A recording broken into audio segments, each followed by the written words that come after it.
درود بر شما تماشابینان گرامی. برنامه فردای تاجیکستان است و ما در پخش مستقیم هستیم. برنامه را همجایه گرفته میبریم. امروز موضوع ما موضوع واروخ است. ما یک بار در برنامه دیدگاه، برنامه تحلیلی سیاسی من در این باره صحبت کرده بودیم. هم کارشناسان را جلب کرده بودیم و نفرانی که درباره واروخ معلومات دارند با ما صحبت کرده بودند و صحبتی که با ما شده بود ما پیشکشی تماشابینان کرده بودیم. اما در دوام چند روز اخیر هم در برنامه گذشته فردای تاجیکستان و هم توسط پیام رسانک ها به ما چند معلومات آمده رسید و چند خواهش آمده رسید که تماشابینان و کاربران ما خواهش کردند ما درباره واروخ مستقیم با مردم یک صحبت داشته باشیم، یعنی صدای دل مردم را بشنویم، خصوصا از دهه واروخ، از ناحیه اسفره، از ولایت سوخت، حتی از بدخشان به ما درباره واروخ خواستند که صحبت کنند و خواستند که در این باره ما یک برنامه داشته باشیم. و اکثرا مردم دهه واروخ از ما خواهش کردند که در این باره گفتنی های دارند و میخواهند بگویند و شب چند نفر باز زنگ زدن گفتند که بعضیشان را حتی از مقامات با خبر کردند که مبادا صحبت نکنید. به هر حال ما تماشابینان گرامی طلب شما را به اجرا رسانیدیم و امروز درباره واروخ صحبت میکنیم. واروخ را گفتیم یک پاره تنی ملت است، یک پاره تنی ملت که گویا کنده اند به یک سو دورتر مانده اند، یک پاره تنی ملت را که کنده به یک سو مانده اند و نمیگذارند این تنی ملت به جای خودش بچسبد. و ما در این باره معلومات های زیاد جستجو کردیم، حتی به خریطی که در سالهای 1940 بود به آن نظر کردیم و در آن حتما میبینی که واروخ یک پاره تن چسبیده ملت است، یک عضوی بدن ملت است و هیچ کندگی و هیچ جداگی از تاجیکستان ندارد. و این است که سستکاری ها در این دوام استقلالیت و پیش از آن کمی پیش از آن به آن آورده رسانیده است که این پاره تن ملت، این یک عضوی تن ملت از ملت جدا شود دورتر. و امروز پرابلمی اساسی، مشکلات اساسی این است که این یک عضوی بدن ملت را نمیگذارند به بدن ملت بچسبد. به خاطر این ملت ده ها شهید داد، چندین نفران زخمی شدند و تا به حال مادران تاجیک، تا به حال پیرمردان، تا به حال همملتان عزیز ما، هموطنان عزیز ما در واروخ آرام نمیخوابند. گاو یا گوساله آنها از اطراف واروخ آن سوتر رفت، دیگر آن را گشته در نمییابند.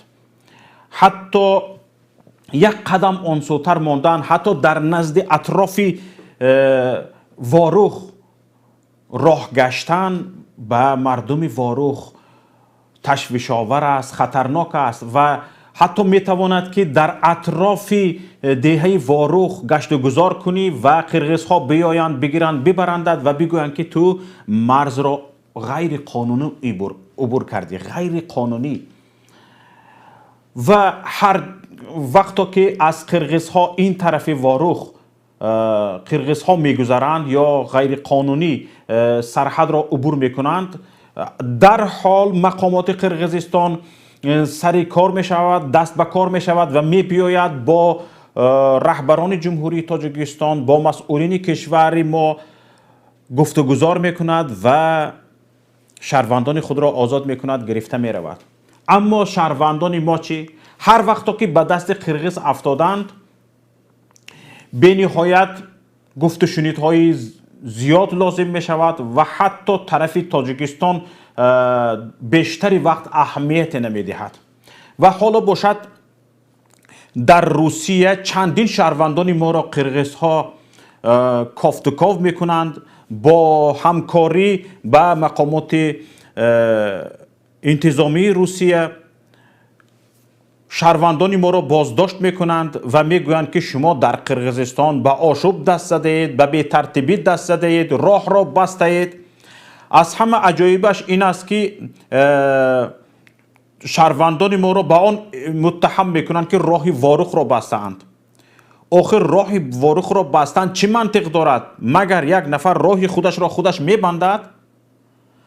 برای همین تماشابینان عزیز، امروز باز هم ما کوشش کردیم که در این باره صحبت کنیم و شما می توانید الکی با ما تماس بگیرید و ما حتما زنگ شما را قبول میکنیم. امروز منبر از شماست و من میخواهم در همین برنامه هر یک نفری که در برنامه برآمد میکند با پیشنهاد، با آینده نگری و طرز باید صحبت کنیم، طرز باید مشورت کنیم که برای حکومت هر دو کشور یک پیشنهادی مفید داشته باشیم. پیشنهادی که نه سیخ سوزد نه کباب و از همه مهم تمامیت ارضی کشور حفظ شود. از همه مهم یک وجب خاک وطن به بیگانگان داده نشود و از همه مهم ما ثابت کنیم که واروخ انکلاو نیست و از همه مهم ما ثابت کنیم که واروخ یک پاره تن ملت است که او را برکنده اند، دورتر افکنده اند و آن باید بچسبد به تن ملت. برای همین هم تماشابینان گرامی خواهش میکنم فعال باشید، تگمه لایک را پخش کنید، پیوند نوار را به دیگران فرستید تا به ما بپیوندند و در اینجا ما برای فردای تاجیکستان مشورت مفید داشته باشیم. اگر زنگ آمده باشد قبول میکنیم و تا آمدن زنگ من میخواهم به یک چیز اشارت کنم که دوستان عزیز، وقتی که ما با یک نفر واروخی هم صحبت شدیم درباره بی‌مسئولیتی مسئولان کشور صحبت میکرد. من اینجا نمیخواهم همچون یک شخصی مخالف اندیش صحبت کردگی باشم. من اینجا میخواهم همچون یک نفری که میخواهد همین واروخ همچون یک پاره تن ملت یک وجبش هم از بین نرود، با همین خواهش میخواهم صحبت کردگی باشیم. برای همین آنهایی که مسئول هستید و مسئولیت امنیت مرزی کشور به عهده شما است و ملت به شما باور کرده تمامیت ارضی کشور را به دست شما سپاریده است، خواهش میکنم در این باره چقدرتر اندیشه کنید و بیایید با هم یک اندیشه کنیم، با هم مشورت کنیم و تا اینکه عاقبت اندیشه ما، عاقبت مشورت ما یک سازندگی باشد و ما یک وجب زمین ملت را از دست ندهیم. حالا به زنگ جواب میدهیم. الو، لبای. سلام علیکم. و علیکم السلام و رحمت الله و برکاته. برادر عزیز گرامی، خوش آمدید به برنامه فردای تاجیکستان. بفرمایید. تشکر زیاد. سلام هر میخوام بکنم توضیح میرسونم. من هم اون نظرم میخوام فکر به عقیده خودم که واروخ ایجاد نماید. صداتون پس میبیاید. مقصود اکا؟ بله خوب شد. میگم اکا همه داریم همین چیزایی قرقیز در گرانیت باشد تینی باشه خواهد. نفهمیدم. میگم همه چیزای قرقیز در گرانیت تانک و توپ پدیان میگم تینی باشد. به هر حال طبق خبرهایی که در آخر نشر شد، حتی در آزادی هم هست، خبر چنین است که قرغزها وزارت مدافع قرغزستان به نزد مرز برای مشق آمده است. در مرز مشق میگذراند. این هم باشد میگویند که به خاطر پیشگیری از انتقال قاچاقی مواد نفتی و عموما با همچون قرغزستان را همچون ترانزیت قاچاقی استفاده بردن پیشگیری استفاده بردن قاچاقی کشورهای همسایه است. اما شما تصور کنید که وقتی که یک کشور می بیارد وزارت مدافع کشور با تانک توپ و تفنگ می بیاید در نزد مرز مشق می گذراند، این آگاهی به کشور همسایه است که قدمات را دانسته من هر یک قدمی تو را من شماریده ایستادم و قرغزستان توسط تاجیکستان، نه فقط تاجیکستان و حتی ازبکستان اشاره دارد که قدم ها را دارد می شمارد و بیشتر به تاجیکستان ما است، چون که بیشتر با تاجیکستان تلاش مرزی است و ما که در مراسای تقسیم مرز حالا به نهایت یکدیگر فهمی نرسیده ایم. سلامت باش شکر جان، رفت میکنم. تماشابینان گرامی زنگ دیگر را قبول میکنیم. الو. الو. سلام علیکم. بله شما را گوش میکنم، بفرمایید. اب 21 چی میگن اوکلاباد میشد یا نه؟ اونو سامسونگ جواب میشد چی؟ برادر عزیز، ما در این موضوع طول 2 ساعت در برنامه فردای تاجیکستان هفته گذشته صحبت کردیم. شما می توانید از آنجا معلومات بگیرید. در آنجا معلومات مفصل آشکارا گفته شده است و در آنجا مهمان برنامه ما رهبر پیمان ملی تاجیکستان، رئیس حزب نهضت اسلامی تاجیکستان آقای محی‌الدین کبیری بودند و به سوالهای ما در این باره جواب گفتگی هستند و بیشتری مردم هم در این باره صحبت کرده است. شما می توانید برنامه فردای تاجیکستان هفته گذشته سنه 7 مارس را تماشا کنید. اگر درباره واروخ، موضوع امروزه ما موضوع واروخ است، موضوع مرز است، قضیه واروخ است. هرچی در این باره میخواهید صحبت کنید مرحمت، منبر از شماست. نه، من درباره پرزیدنت گفتنی دارم. چی گفتن میخواهید؟ می پرزیدنت استعفا میخواست. دیگر گفتنی ندارید؟ نه پرزیدنت استعفا کند، دیگه گفتنی ندارم. تشکر به شما. تشکر به شما. زنگ دیگر را قبول میکنیم. الو. سلام علیکم و رحمت الله و برکاته. علیکم السلام و رحمت الله و برکاته. برادر عزیز و گرامی، شما در پخش مستقیم برنامه فردای تاجیکستان هستید. موضوع امروزه ما موضوع واروخ است، موضوع مرزی است، قضیه مرز است. بسیار خوب. من یک پیشنهاد داشتم. پیشنهاد همین است که چخیلی که ما شاهدی یال هستیم و دیده است که چخیل وطن پارچه تقسیم شده است. از جانب خطای باشد، از جانب قرغزها باشد. ما باید همه هموطنان، همه همشهران تاجیکستان باید یک جای شده وطن عزیز خودمان را از این دشمنها، از این آدمهای دزد و فاحشه و رهشت‌ها باید نجات دهیم. چگونه مثلا یگان پیشنهاد دارید که یگان راه‌های نجات هست، یگان راه‌های هست که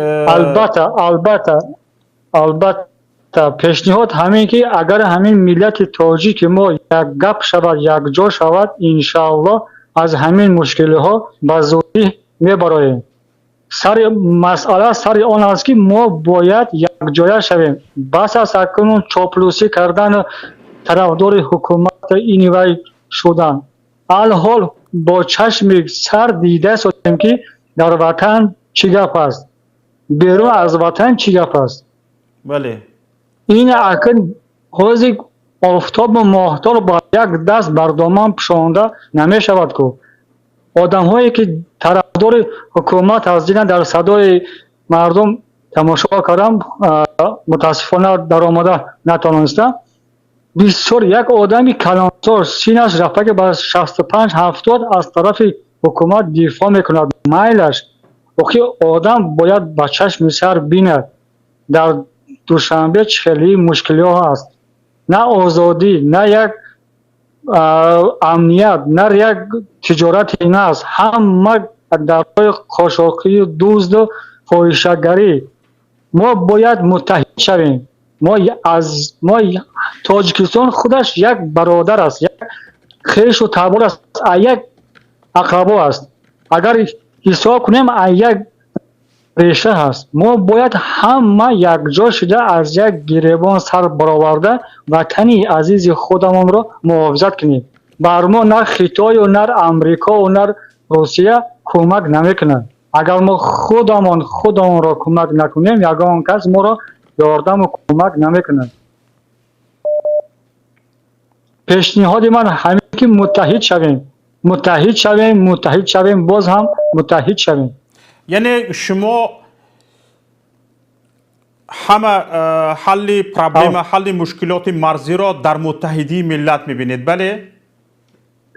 албатта бояд ҳама муттаҳид шавад, бояд бою камбағал як шавад. ҳозир як кас пул дорад, паси камбағал, паси бечора инвай нест. Бояд амният бар ҳама як шавад. ҳозир амният фақат барои ҳукуматдоро, барои мардумони бечора мардум амният нест. бале, амният танҳо ҳар вақто ки курсии онҳо ба ларза медарояд, амнияти курсии онҳо ҳифз карда мешавад, аммо ҳар вақто ки амнияти миллат зери хатар меравад, амнияти марзӣ зери хатар меравад, ҳама парвоӣ надорад. албатта. ташаккур ба шумо бародари азиз. тарафи майлаш хуб барои кор муваффақиятҳо дар оянда ба шумо. саломат бошед. ташаккур. бародарони азизи гиромӣ, чӣ қадар коршиносон дар бораи Ворух анклав набуданаш кор бурданд. чанд тадқиқоти журналистӣ рафт. ҳоло имрӯз дар хабар хондем як расонаи тоҷикӣ дар бораи як домулло ба як расонаи мухолиф хабар фиристоданаш тадқиқоти журналистӣ бурдааст ва суҳбати ӯ домуллоро скриншот кардааст. чӣ гуна ба дасти ин расонаи бо ном мустақил ӯ скриншоти суҳбатҳо расидааст, таъин нест. аммо дар бораи амнияти миллӣ, дар бораи тамомияти арзии миллат ҳеҷ ягон таҳқиқот вуҷуд надорад. ҳоло ба мо занг мезананд, зангро қабул мекунем. алло, ассалому алайкум. ва алайкум ассалом ва раҳматуллоҳи ва баракоту.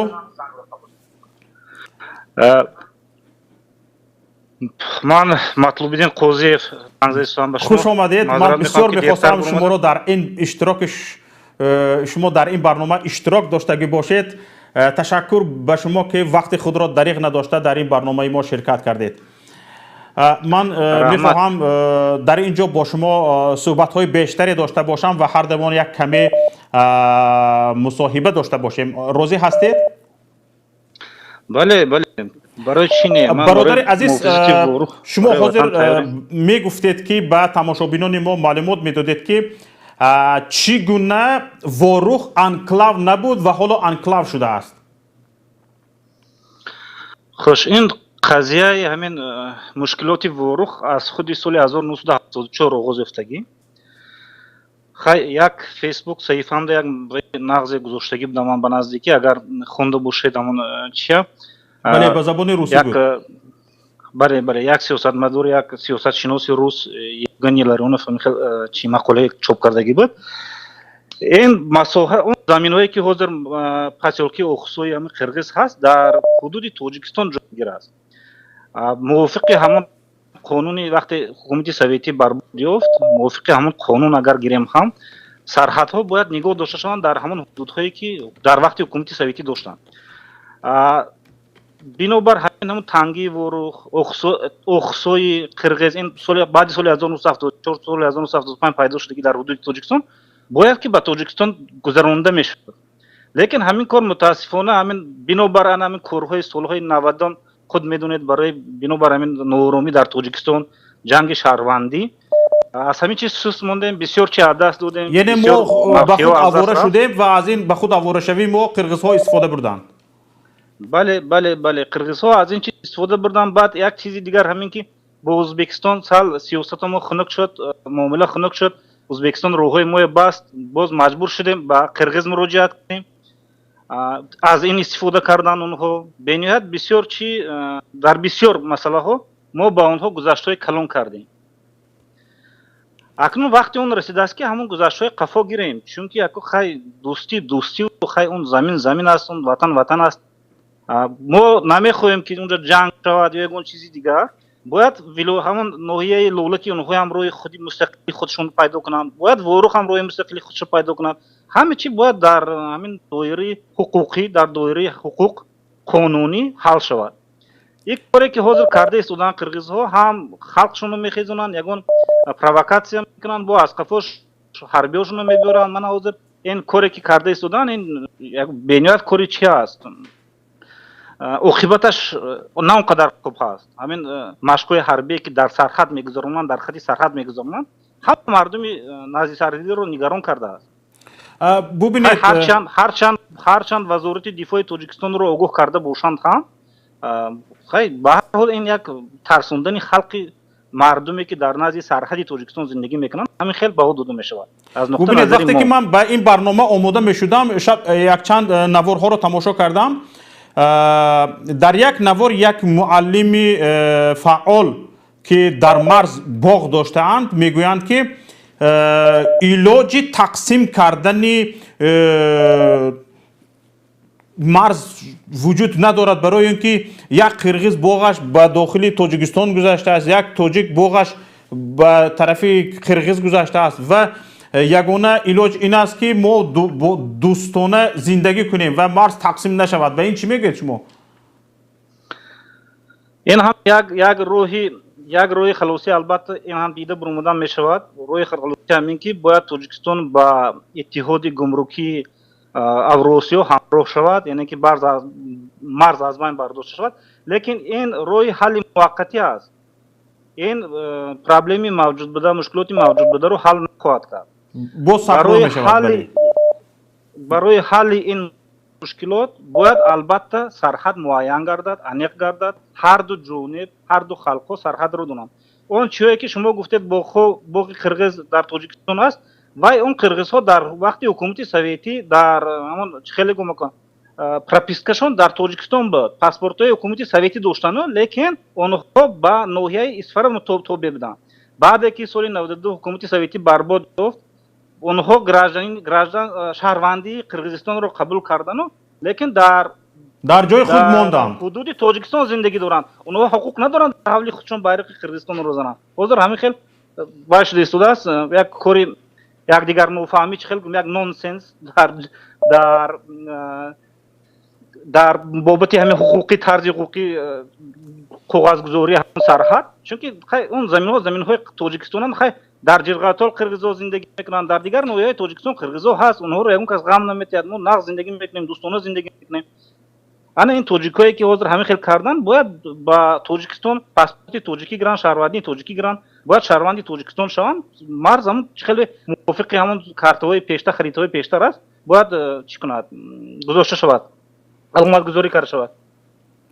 бубинед, баъзе нафарон гуфтаанд ки ба сокинони назди марзӣ ду шаҳрвандӣ дода шавад, ҳам шаҳрванди қирғизистонро дошта бошанд ва ҳам шаҳрвандии тоҷикистонро дошта бошанд ва дигар бо ҳамин роҳ мешавад ки талоши инҷо замини қирғизистон, инҷо замини тоҷикистон аз байн бурда шавад. ба ин шумо чӣ мегӯед?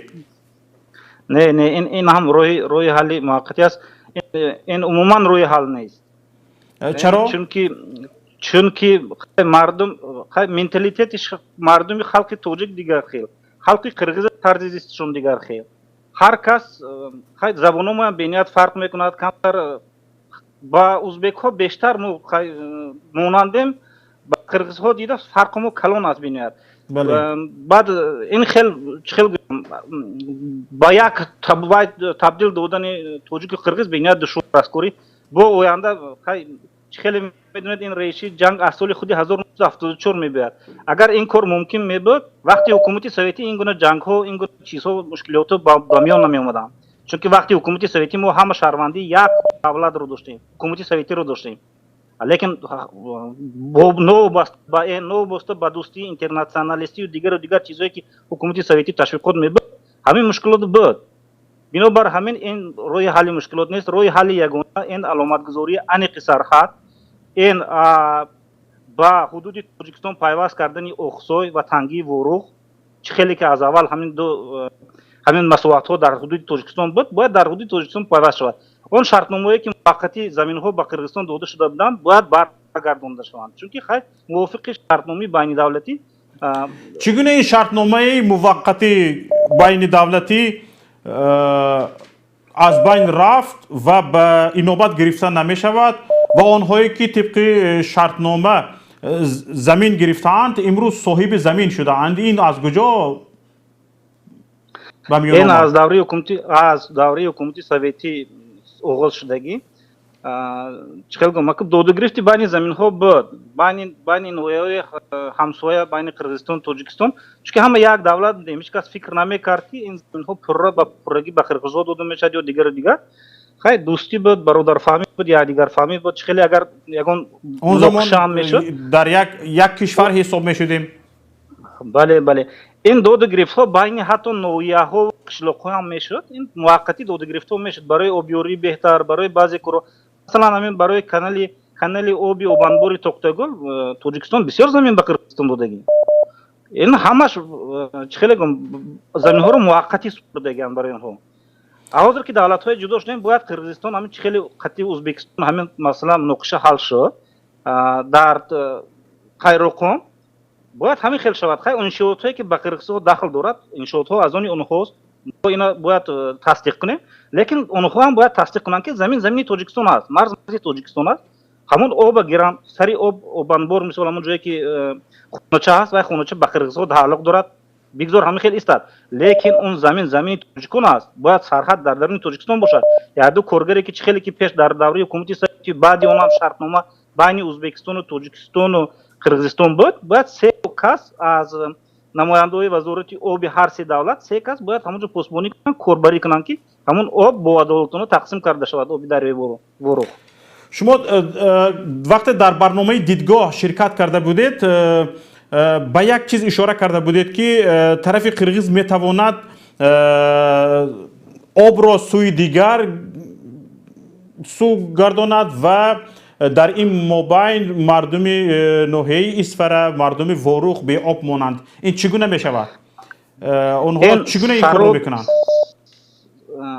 ابتدا همین دریاچه اسفره ابتداش از دو دریاچه جدا به جدا، یکیش کرفشیم و در راه ناوی تمدید که کرده قرغیزها راست به سرشوی همین به ابتدای همین دریاچه میبرد. بعد که این کار بود کردن، چون که اونجا یگان قرغیزها در همون موضعی که راه ساخته سودان و میلیون ها دلار صرف کرده سودان، در همونجا یگان کانی معدنی نیست، یگان اهالی نشین، یگان قشلاق حتی نیست اونجا. برای چی این خیلی روحی کلان و روی وسیع روی کپیتال نگم به روسیش که توجیکی روسی گپ چند سال باز در روسیه زندگی میکنیم، معذرت میخوام بعضی کلمه روسی استفاده میکنم. اونجا یگان چی نیست. برای چی اون راه مقصد راه چی است؟ مقصد راه یگانه همین بسر دریای آب، بسر آب راه یافتن و بعد یگان مقصد دیگه. اونها مقصدشون رو نمیکشن، لیکن راه علاقه گرفتن، شرطنامه بستن، انا راه کرده است. این کار خطا است. این اول پرسیدن که راه برای چی؟ میگم برای از بونگو برآوردن اقصای، برای از بونگو برآوردن اقصای ما علاقه راهی از طرف لولا میبرم دیگه چند سال موقتا سپردیم شرطنامه. ما یگان بر روی قرغیز تاجیکا خودشون خسرونه بستگی نیستن. در همه مناقشه اول قرغیز میبندد راه با سنگزنی میکند، با شهروندای تاجیکستان رو متهم میکند. اینجا یک چیز دیگر هست که طبق همین شرطنامه میبایست роҳ ба сӯи ворух низ сохта шавад. Ин роҳро бояд ки месохт ва чаро сохта нашуд? ман рости гап он шартномаро ба чашми худам надидаам ва бинобар ҳамин ба шумо гуфта наметавонам. Ман фақат ҳаминро гуфта метавонам ки азим иброҳим ба фикрам дар баромади худ ин баромад видео ҳаст бо дида ёфта мешавад дар интернет. ҳамин хел гуфтанд ки мувофиқи ҳамин шартнома мо ҳамин хел шартнома кардем, мо ба қирғиз роҳ додем, онҳо ҳам ба мо роҳ сохта метиҳанд. ҳатто аз ҳисоби худшон бояд роҳи ворух роҳи мустақими воруха сохта тиҳанд. вай роҳ роҳи мустақими ворух мешавад, вай роҳ пора дар баланси Тоҷикистон мешавад. ҳамин хел гапҳо. лекин ако то чӣ андоза сухани он кас асос дорад, ман шартномаро надидам ба чашми худам, ҳеҷ чӣ гуфта наметавонам. Аммо оё роҳ сохта шуд ё не то имрӯз? сохта шудагиш нест. баръакс воситаҳои ахбори умуми қирғиз мегӯянд ки ин хел шартнома функт надорад. қирғиз ин хел чӣ надодааст. бале дар шартнома ин хел шарт набояд гуфта истоданд. воситаҳои ахбори умуми қирғиз. акнун ки рост мегӯяд ки дурӯғ, шартнома бинобар дастрasi омма набуданаш муаммоҳо бисёр. бинобар ҳамин пешниҳоди аввали ман ҳамин буд ки ҳамин чӣ вохӯрие ки бар роҳи ҳалли ҳамин муноқиша мегузарад бояд кушод гузарад. бояд халқи ҳар ду тараф донад ки сардорошон чӣ шартнома карда истоданд, ба чӣ розигӣ омаданд, ки чӣ гузашт кард. албатта гузашт бояд шавад, гузашт аз ҳар ду тараф мешавад, бе ин кор ҳал намешавад. лекин ҳамин чизро бояд бо розигии халқу бо халқ кушоду равшан бо кори фармондеҳӣ корбарӣ карда шавад. дигар хел роҳи ҳаллаш нест. мана бубинед инҷо 15 сентябри соли 2019 ноиб сарвазири Қирғизистон Жениш Разаков мегӯяд ки тоҷикҳо мехоҳанд коридорро аз худ кунанд барои рафтан ба анклави Ворух. анклав мегӯяд ва мегӯяд ки мо наметавонем ба онҳо ин роҳро бидиҳем, чунки дар он ҷо як деҳоти мо бо номи Оқсой ҳаст. мо ба онҳо ин роҳро дода наметавонем. худ нағз мефаҳмед, ҳамагон медонанд, ҳам қирғизҳо ҳам тоҷик ҳама медонанд ки Оқсой чӣ қадар аҳолӣ дорад. Оқсой баъди соли 1975 ба амал омадааст. зиёд боша агар 2000 ё 3000 аҳолӣ то танги Воруху қатъи Оқсой якҷоя аҳолӣ дорад. Ворух 40000 зиёд. Ворух 40000 зиёд Ворух аҳолӣ дорад. бале ин хел якравӣ роҳи ҳалли масъала нест. агар ин хел роҳи ҳалли масъала гирем, агар Тоҷикистон ҳам ҳама чиҳо дорад, ҳама воситаҳои фишанг барои ҳалли мусбати ин қазия дорад. ҳозир вазорати мудофиа, вазорати корҳои хориҷӣ, комиссияи ташкил шудагӣ ҳама корбарӣ карда истоданд. мо фаҳмида истодем, хонда истодем, чиз ҳама чӣ дар ҳама ҷо. ин бояд акнун лекин он низое ки ҳозир хоста мешавад, баъзе сеюм тарафҳо ҳам ҳастанд мехоҳанд ки ҳамон ҷо низои калон хезонанд. албатта ин барои на қирғиз фоидаовар аст, на барои Тоҷикистон. мо ку дидем як солҳо, ман шахсан ҳамон вақтҳои ҷанг дар Душанбе будам, асар гузарондем, майдони шаҳидону майдони озодӣ, ҳамин хел чизҳо. ин кори хубе нест. ман як савол дорам ба шумо инҷо, мехоҳам бидонам ки фикри шуморо. бубинед, дар талоши марз худатон медонед ки ҳама тамоми миллат дида истодааст ки нисбати мо қирғизҳо фаъолтар ва ҳам тунтаранд. мо дар талоши марз, дар талоши ҳифзи марз ҳам сустарем ва ҳам мулоим. яъне ҳама корро мехоҳем бо роҳҳои гуфтушунид, бо роҳҳои дипломатӣ ҳал шавад ки аммо дида шуда истодааст ки қирғиз бо роҳҳои дипломатӣ як чизро ҳал кардан намехоҳад ва ҳатто шаҳрвандоне ки назди марз зиндагӣ мекунанд онҳоро идора кардан наметавонад. шавкатҷон, бале ман фикри шуморо фаҳмидам. ҳозир мефаҳмонам барои чӣ ин хел шуда истодааст. худатон вазъияти сарҳад дар ҷанубро медонед хуб, нағз огоҳ ҳастед. мо на фақат сарҳади худ дар ҷануби ҷумҳурӣ сарҳади худро муҳофизат карда истодем, балки ин сарҳади ҷанубии мо сарҳади умумии иттиҳоди давлатҳои муттаҳид ҳаст. шароити дар он ҷо мавҷудбудӣ имрӯза мутаассифона имконият намедиҳад ки қисмҳои ҳарбӣ аз ҷануб ба шимоли давлат партофта шавад, роҳбар карда шавад. Бинобар бисёр бо баъзе дигар мушкилотҳои баъзе дигар чизҳо мо маҷбурем ки бар шимоли ҷумҳурӣ қисмҳои ҳарбӣ камтар нигоҳ дорем, бештар дар ҷануб бошем.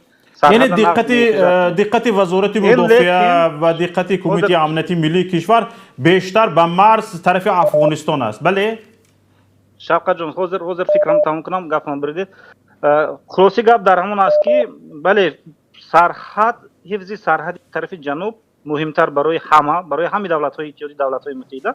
متاسفانه دولت‌های عضو اتحادیه دولت‌های متحده نقض درک نکرده ایستادند حالتا توجیکستان رو در یک حالت ناگوار قرار داده ایستادند. بله از یک طرف ما سرحد عمومی در جنوب محافظت کرده ایستادیم، از طرف دیگر یک عضو دیگر اتحادیه دولت‌های متحده ما از شمال یک مشکلی به عمل آورده ایستاده است. البته این چیز باید یک این منفعت همه دولت‌های اتحادیه دولت‌های متحده رو دخالت می‌کند. باید همه کسا سر این قضیه بیاین. قرغیزستان باید این خیلی مشق‌های حربیش رو در خط سرحدی تاجیکستان نگذراند، چون که این یک یک خودنمایشی است، قوا نمایشی است، عاقبتی نقض ندارد راسیه. بله تشکر به شما برادر عزیز گرامی، خیلی معلومات های مفید از شما دریافت کردیم. چیزی گفتنی هستید که من نپرسیدم از شما؟ یک درخواست داشتم برای کلی توجیکانی که در خارج کشورند، اگر به عمل میبود کشاد میبود برنامه‌تون همین چیه پخش میکردید میفهمیدم. بگذار بفرمایید. نباشیم برادر، نوابسته از نظرهای سیاسی همون گوجا نباشیم. ما پیش از همه تاجیکیم. تاجیکستان یک پورا یک دولت است، برای همه ما یک وطن ما است. خود میدونید بسیار خلق‌های هستند که حتی وطن ندارند، دولت ندارند. بنابر همین پیش از یک فکر، پیش از یک چی کردن باید فکر کنیم که چی خیلی همین وطن خود رو آباد کنیم، نگاه داریم آب روی دولتمون رو در تمام دنیا چی خیلی نگاه داریم. بنابر همین خیلی حاضر بسیار جوان‌های نو پیدا شدن، فکرهای سیاسی هر گونه در اینترنت و هر جا هر خیلی حقارت‌های کبیر، گپ‌های کبیر در نسبت یکدیگر، حتی جنگ‌ها، همین این چیزها لازم نیست. ما میتوانیم همین خوش رو نقض با سنگ‌اندازی به سوی همدیگر هیچ چیز حاصل نمی‌شود. تنها راه‌های سازندگی رو باید جست و اصلاح باید شد. فقط از پس راه‌های سازندگی باید شویم، از قفای اصلاح خطاگی‌های خود شویم، دولت و ملت پیش بریم باید. بله تشکر به شما. سلامت باشید. سلامت باشید. تشکر به شما. برادران عزیز گرامی، شنیدید چگونه حرف ها ملت دوستانه می شوند، چگونه حرف ها سازنده می شوند. یک نفره که از تمام قضیه واروخ با خبر است، خودش زاده واروخ است و این مسئله را تحلیل می کند، تحقیق می کند. خلاصه اش این است که ما باید در این مسئله، در مسئله حفظ واروخ باید سرجم باشیم، باید متحد باشیم، باید به هم بیاییم و یک وجب خاک واروخ را به بیگانگان ندهیم. یک وجب هم. حالا زنگ را قبول میکنیم. السلام علیکم. و علیکم السلام و رحمت الله و برکاته. اکای شوکت محمد سوزیم، خوب نیستم، چه سوزه؟ الحمدلله. تشکر به شما، بفرمایید. اکا ما چند سوال داشتم با شما و با تمام کلی همی شنوندگانی که برادرانی که شهر واروخ هستند. یک چند سوال دارم، میخواستم همین جواب آنها را بگیرم. ما همراه یک قرغیز بچه کار میکردم و درباره همین واروخ بچه و یک کم تر صحبت کردیم. هوا میگه که و چند نواری به من نشان داد که گوت تاجیکا در اومده باشن قرغیزستان و مکتب قرغیزستان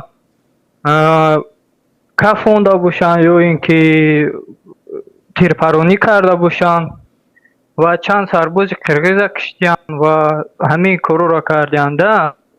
میگه همو بچه که قطمه کار میکرد میگه که наоборот توجیکا میرویند درونی قرقیزستان میدرویند و با مو جنگ میکنند. سلاح قطعی میگه مو به سلاح شما با سلاح هستیم.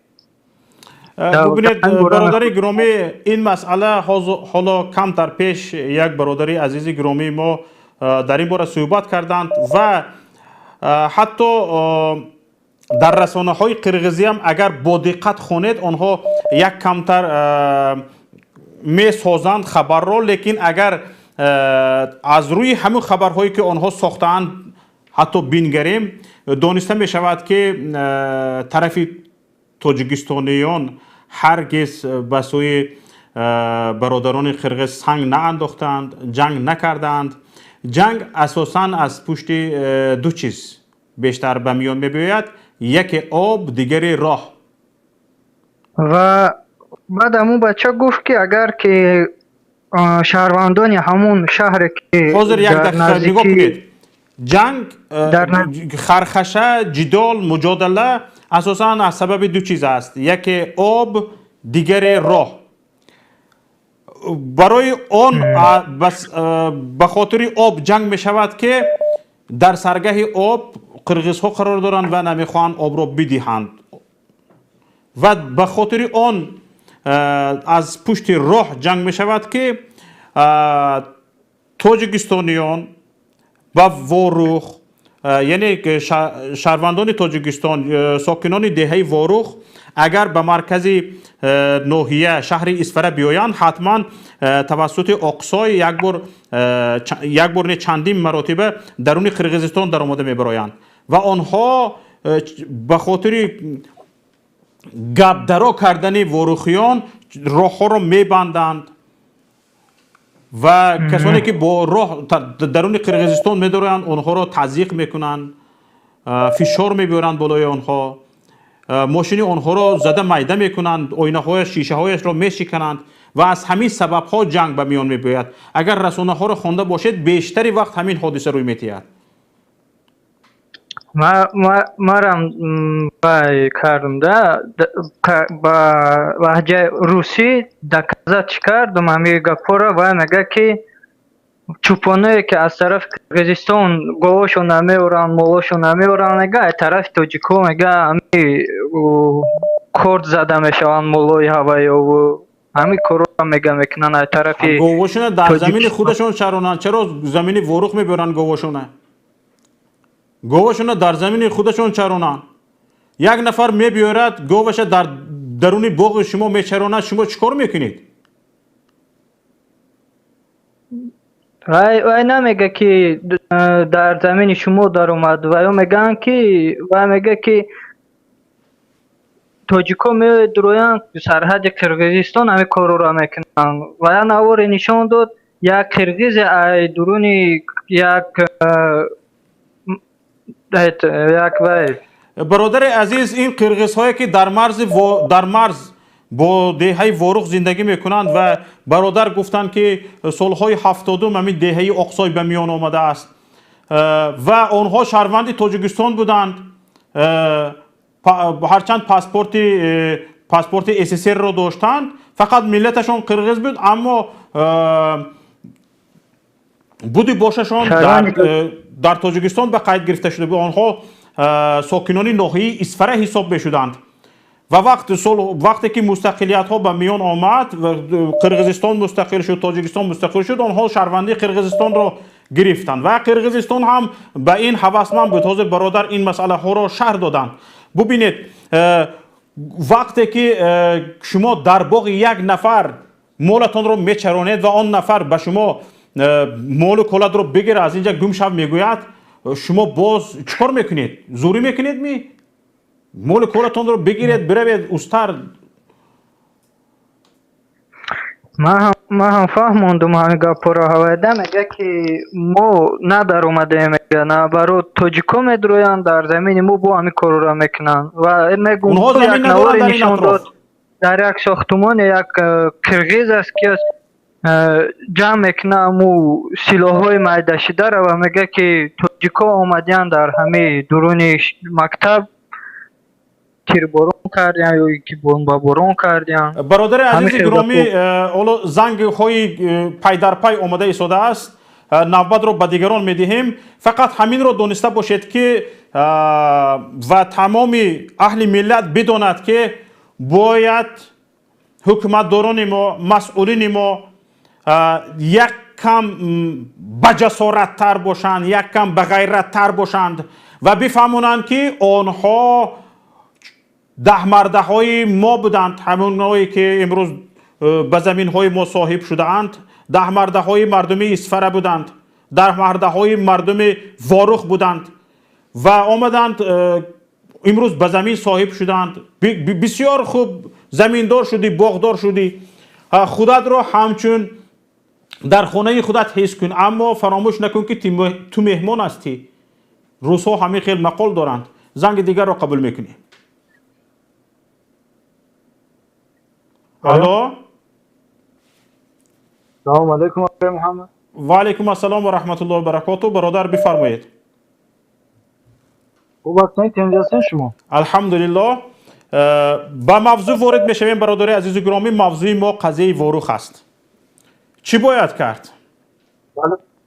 بله برادر عزیز، من میخواستم به همین کلا مردم تماشاگران با هم شما اولا سلام برسونم و بعدا میخواستم در این موضوع چند صحبت داشته باشم. میخوام همین مردم تاجیک اصلی واقع اصلی که ما پراکنده هستیم و ما یکدیگر را احترام نمیکنیم و فقط با تنقید و دشنام و تحقیر یکدیگر را ما هیچ وقت صاحب هیچ چیز نمیشویم. ما از روی همین میگن مردم ما یک بگن که ما را احترام نمیکنن در یگانه. با چی خاطر ما را احترام؟ با خاطری که ما کجایی که میرویم یکدیگر را پس میزنیم، ملت دولت به همه جا از روی پس زدن خود ما هیچ وقت ما را احترام نمیکنن. به خاطر که ما جمع نیستیم. ملت پس زدن یعنی چی؟ ملت پس زدن یعنی چی؟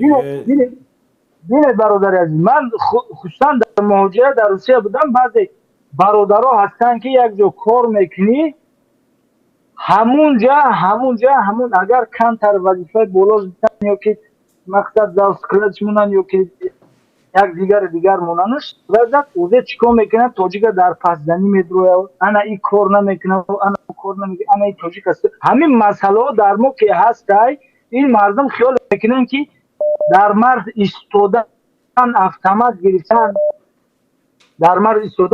گرفتن دل قوت در کار، دل قوت. اینه که تو با دهن میگوی دست و گفتی رسو. وقتی شما دفاع میکنین باید ما یک جای دفاع کنیم. وطن ما وطن قرقیزان نیست. و قرقیز کیه؟ از کجا پیدا شد؟ چی ملت از او که میاد در سر ما؟ حکومت ما تلاش‌های زیاد کرده است که همین مسئله بجنگ نتوبه. اما این بله، چی تلاش اگر میتونستید شهر دید بگذار شهر میدادید. ما هم دانستن میخواهیم که بسیار خوشگمانانه حکومت جمهوری تاجیکستان برای حفظ مرز چی تلاش هایی کرده ایستاد است؟ نمبر میکردید بسیار خوب میشد. بسیار خوب برادر عزیز، فکر کنیم که در مرز وقتی که مرزبانان میستند ما اون قدر چقدر که برادر قید کردن بسیار قواها و تمام چیزهای ما در گرانسه افغانستان حالا قرار دارم. یک دیمش که ما با مردم قرقیز بسیار سالها است که همسایه هستیم، اویله ها برپا کردگیان و دوستی میکنن. همین خاطر مردم ملت ما وطن ما حکومت ما نمیخواد که با ما یگان مناقشه سر ده این بجنگ تبدیل ده. فکر کنید که بجای دو اسکر تلاف دادن هزارها را تلاف میدیم. یک دولتی که ما نو ساختیمش نو با پروسش کردیم ما از دست میدیم. اون اگر ما مناقشه را برادر عزیز چگونه همه رو شرم میدهید که مابینی در این 30 سال یک حکومت نتوانسته است با یک کشور همسایه دوست دیدیم گفته ایستادیم، رفیقیم گفته ایستادیم، مسئله مرزیش رو حل کند، نتوانسته است حل کند. طول این 30 سال و حتی با امضای سازشنامه صلح هم امضا شدن چند سال شد برادر عزیز؟ ببین برادر عزیز، ببین این یک مسئله است که من و تو این آزاد گفته میتونیم، اما این مسئله بسیار دشوار است. مسئله بسیار در مسئله گرانیس ایستادن و فعالیت کردن این کار شوخی نیست، بودی نیست.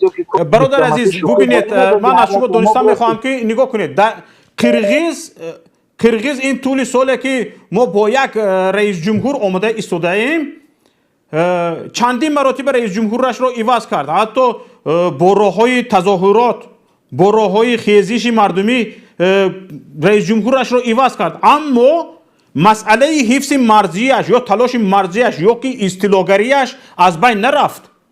هر یک رئیس جمهوری که میگوید باز کوشش میکند که یک وجب هم از طرف تاجیکستان بکند و این به این حالت آورده رسانیده است که وروخ رو ما کنده اطرافش را قرغیزستان کردیم.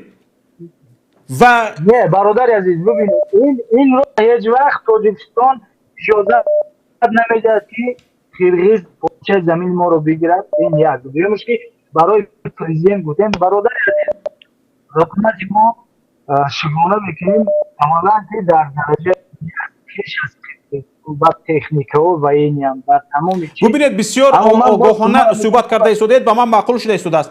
میگفتید که یک طرف قرغیز مسائل دیپلماتی رو نمیپذیرد، حتی مردمش رو اداره نمیکند. نگاه کنید، مردمش رو حتی اداره نمیکند که به خرخشه دست نزنند، خرخشه میکنند، سنگ اندازی میکنند، جنگ و جنجال میکنند و به آنهایی که جنگ و جنجال کرده اند نگاه کنید، اهمیت دهید، آنها رو قهرمان حساب میکند حکومت قرغیزستان و در ما باشد، در تاجیکستان باشد، آنهایی که زمین خود را حفظ کرده اند، آنهایی که خانه خود را حفظ کرده اند از دست بیگانه، آنها به جوابگری کشیده میشوند، سرکوب میشوند از طرف کمیته دولتی امنیت ملی، از جانب وزارت کارهای داخلی بازپرسی میشوند و آنها رو نمیگذارند که حتی خانه خودشون رو حفظ کنند. این دخورگی رو دیده ایستادید، طرف کشور همسایه چگونه با شهروندانش مناسبت میکند، طرف کشور ما چگونه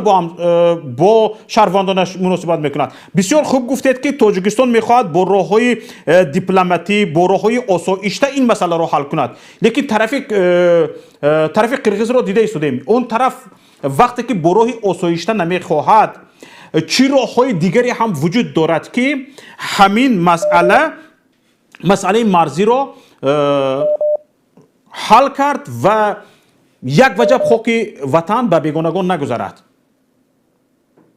بله برادر عزیز، این اولا برادری ما دوستی ما رو باید اولا در جای اول باید ملت تاجیکی نه بلکه ما در هستور دوشنبه جایی که استقامت میکنیم اولا درجه باید ملت تاجیکی باید دستگیری همدیگر باشیم، نه بغیر از اون که ما در خارج کشور هستیم، در درون کشور هستیم، اولا درجه باید ما یک جا باشیم، دومش که باید ما جمهوری تاجیکستان دولت خود را حفاظت کنیم، بعد سومش که اگر اینو که نخواستن با راه خوب، بعد مسئله دیگر می شود، مسئله به ما دیگر خیلی تعمده می شود. خوب، تشکر به شما برادر عزیز گرامی، ما نوبت رو به دیگران می دهیم. تشکر برای صحبت مفیدتان.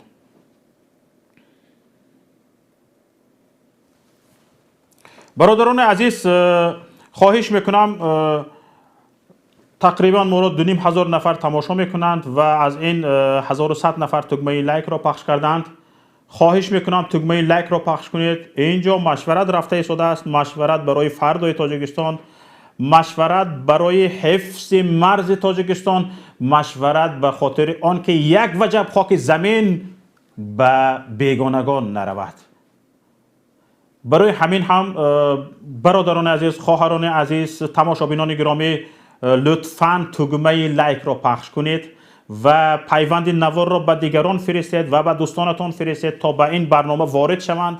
اینجا این برنامه مخالف و موافق نیست، اینجا درباره قضیه مرز کشور صحبت می رود و ما باید مخالف و موافق در این باره به طرف کشی نکنیم. در این باره فکرهای باید به میان بیاید که این مشکلی را باید حل کند. برادران عزیز، دیگرانی که در این باره معلومات دارند زنگشان بزنید تا به برنامه ما همراه شوند. حالا زیاده از 1 ساعت دیگر برنامه ما دوام میکند. زنگ نوبتی را قبول میکنیم. سلام علیکم و رحمت الله و برکاته. و علیکم السلام و رحمت الله و برکاته. بفرمایید. من رمضان حسینیان هستم از دهه وروح محله تیدان. تشکر به شما. بفرمایید. خب من چقدر شد گوش کردم، فکری چند برادر را، عقیده چند برادر را گوش کردم، چه از وروح باشند چه از دیگر منطقه تاجیکستان. من به یگان تا همیا راضی نبودم برادری عزیز که ما مردم وروح 1 سال 2 سال نه تا 10 سال باز در تگ دست قرغیز، در تگ دست حکومت و خلق قرغیز چیگم یک بازیچه شدگیم. اوها چی کاری که خواهند میکنند. او یک این برادری که اول گپ زد او گفت که این قرغیز هیچ زمینی ما را، یک پارچه زمینی ما را نگرفته است. رود وروح 4 طرف وروح گرفتگیان، تمام چراگاه گرفتگیان. یک مزاری که مردم میرفتن اونجا زیارت میکردن، خوجی قربابا نام داره. امروز قرغیز گرفتگی است که در حدود وروح است، در همین نزدیک محله خود، نزدیک خانه نشینوا است. همش گرفتگان امروز یک تاجیک حق نداره. من چند برادر رو با من زنگ زد از وروح جواب کردن که انا او زمینا رو گرفتن، خوجی قربابا رو گرفتن. گفتم روید عکس گیردم راه قرغیزه که ساخته شدن عکس گیر. نمیگم ما میترسیم که امنیت خود ما میقپن، ما میبرن جریمه میکنن یا که یگان تهمت میکنن. یعنی امنیت تاجیکستان؟ بله، امنیت تاجیکستان. باز دویمش همی است که حدود تاجیکستان اگر ما تاجیکا حدود قرغیز میرویم ما را میبرن. همین به نزدیک رادیو آزادی هم نشر شد، چنده شهروندای ما را قرغیز و قپیدن بردن، جریمه کردن، چند 3000 دلاری جریمه شو کردن. بعد وایش کردن چی بگم، بعد جواب دادن چقدر زندانی کردن، بعد جواب دادن بعد از جریمه. تاجیکا ما نمود نیستن. قرغیزی که در مرز تاجیکستان میگذره، در زمین تاجیکستان میگذره، قطع گاو و گوسفند داشت. میلیسه های ما یا که امنیتی ما اوها را سفرورزدت میکنن، از این طرف حدودی ما میگیرن تا اون طرف میبرن، اوها را میمونن، اخراجت میکنن اون را. ما حق نداره که به یک قرغیز گپ زنیم. ما میبرن گویا قرغیز در کتاب سرخ داخل کرده شدگی است. ما حق نداره یک سخنی بجز کنیم. اگر یک قرغیز در کوچه میبیاد تاجیک روبرویش میرود، قرغیز کتی جنگجوی میشود، امنیتی ما میبرد، تاجیک جزا میتد که برای چی بیرون برآمدی، میمد در خونه چینی که هم قتی قرغیز جنگجوی نمیشدی. این نمودی ما امنیت ملی داریم، این نمود ما وطن دوستا را داریم که امروز ما باور کردگیم یا دولت خود فرهنگ و دین خود به یا باور کردگی هستیم، جان خود به این امنیت ملی باور کردگی. ببینید برادر عزیز، ببینید من فکر نمی کنم که کمیته دولتی امنیت ملی تاجیکستان یا که وزارت کارهای داخلی تاجیکستان مسئولینش، من باور ندارم که از ترس این کار رو میکنند. فکر میکنم یک مسئله های دیگر پشت پردگی وجود دارند که با چنین حالت ها ما روبرو شده ایم. شما در این باره چی فکر میکنید؟ پشت پرده نه برادر، گوش کنید. پشت پرده یا که سیم قوه میگوین، سیم قوه اصلا وجود نداره. اینجا 2 قوه است، قوه قرغیز و تاجیک است. دیگه قوه وجود نداره اونجا، نه ازبکستان نه دیگه دولت. روسیه اصلا با اونجا کار نداره، روسیه نمیخواد. بعضی میگه که روسیه میخواد که تاجیکستان با یوراسیه که سویز شامل شود، این شود. اگر روسیه میخواد در یک تلفن پوتین میکنه، رحمانوف میگه پیوست میشه، یا یک گنرال روس میگه پیوست شب تمام. این اگه شانتاژ نمیکنه روسیه. تاجیکستان کی شده است که روسیه شانتاژ کنه با армияи қирғиз биёра лави марз издивоҷ кунад, тарсона марӣ дуруға я афсонаи кампирӣ аст. ба ин аслан бовар карда намешавад. агар ин намуд мебуд вақти шӯравӣ путин набуд, вақти шӯравӣ мо як давлат будем, давлати шӯравӣ. барои чи солаи 70-80 қирғиз кори худ давом медод, барое ки медонист ки рӯзуш мешавад давлатҳо соҳиби истиқлол мешавад, замини худа роҳҳои худа мустақил кард гирифт қирғиз. ما از نادانی و از من گفتم که یگان مسئله های پس پردگی آیا وجود دارد که این گونه احتیاطکاری ها به میان آمده است؟ من نگفتم یگان قوه سوم. بله نه پس پردگی مثلا چرا در نظر دارید شما؟ ببینید من فکر نمی کنم که کمیته دولتی امنیت ملی تاجیکستان از قرغیز ها بترسد، به خاطر ترسش بگوید که های آرام بیستید، آرام بیستید، آرام بیستید، سر نبرارید، از خونه تان نبرارید. میدونید چه است؟ از بالا فرمان است. فرمان از همون داماد رحمانوف است. همون کمپانی فراز داشت، نامش چی بود؟ صاحب. بله، شمس‌الله صاحب است که است. بله، کنترابانده که او همین نفت پروداکت همش، همین بنزین، چنزین، همه کنتراباندشون از دخترش، از داماد رحمانوف طریق قرغیز میگذارد، نارکوتیکشون طریق قرغیز میگذارد.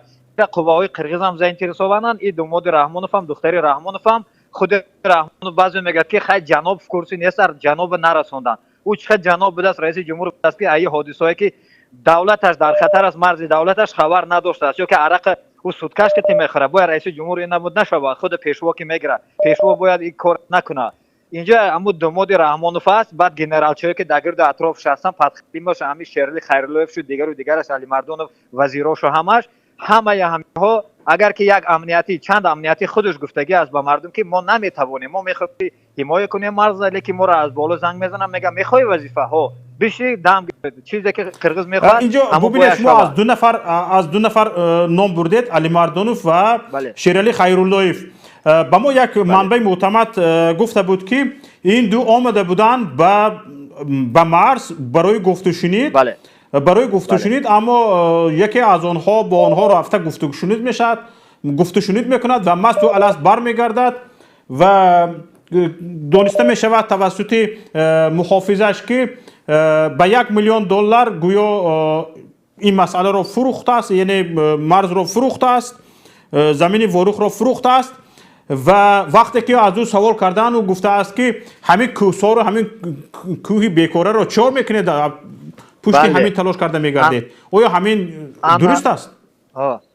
بله من شما را چگونه پرتر فهمانم وقتی که 2014 بود اما سال قرغیز آمدن آبانباری که بین وروخ خوجه علو است اونجا را ضبط کردن همون وقت نظرزاده بود گنرال خدا رحمتی حاجی حلیم میگفتن همون وقت انا همون قطع ارمی خود رفتگی بود زدن قرغیزا را در 2 ساعت قرغیزا بیرق سفید برداشتن تسلیم شدن همه همون تریتوریا از نو به تاجیکستان به حدود تاجیکستان گذشت به دست تاجیکو بعد که الکی با بازی شیرعلی خیراللهیف علی مردانوف دیگری که اومدن با بازی پیوست شدن گنرال نظرزاده را کشتن یا گفتن خوین ملت است یا و کشتن ایران نابود کردن بعد انا همون شیرعلی خیراللهیف ویدیوش است که با روسی گفتگی است که سازن گفتگی راهی که حدود تاجیکستان میگذرد و حاضر اونجا главной دروگه اسفار وروخ گرفتگان همون طرفی باتکین زدگی همون راه گفتگی است که شما راه سازن هیچ کس مانع این کار نمیشود شیرعلی خیراللهیف ویدیوش هست قطعی علی مردانوف بله من راستی نمیدونم با چند سال فروختگی است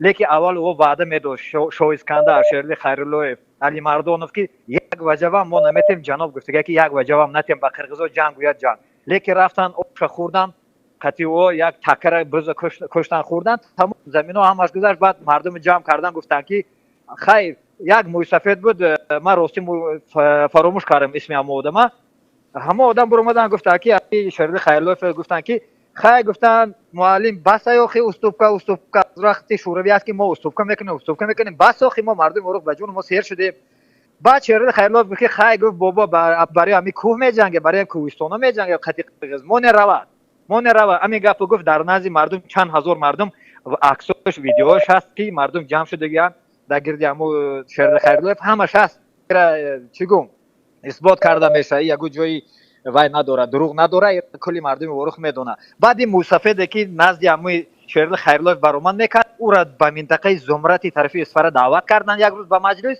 آش کردن همون چیزا روز دادن که وقتی که اومد بیچاره رفت زمین خود در زمین خود دوایش داگرودش همونجا بیچاره مرد و آدم ایرا گفتن که اطرافت کردگان شد این موسفیده او تاریخ دان بود کلا تاریخ وروخ از روز پیدایش تا آخر او آدم بدونید هر یک قرغیز نام به نام میدونست آدم او را کشتن این خائن هستند ما امروز طرز داریم که گویا که انا از طرف جنوب ما باید مرد حمایت کنیم افغانستان طالبا اصلا واپشه طرف ما نیزه انتریسو و او با تاجیکستان هیچ کاری ندارن یک تیر زدگی نیستن یا یک سخن زدگی نیستن که وقتی سال 98 تا 2001 قدرت در افغانستان داشتن یک گول حمله به تاجیکستان نکردن که تاجیکستان جنگ قطع کردنی بودم سلابی بود تشکر به شما برادر عزیز اینجا ببینید اولو زنگ های نو آمده ایستاده است من میخوام به یک چیز اشاره کنم بله 93%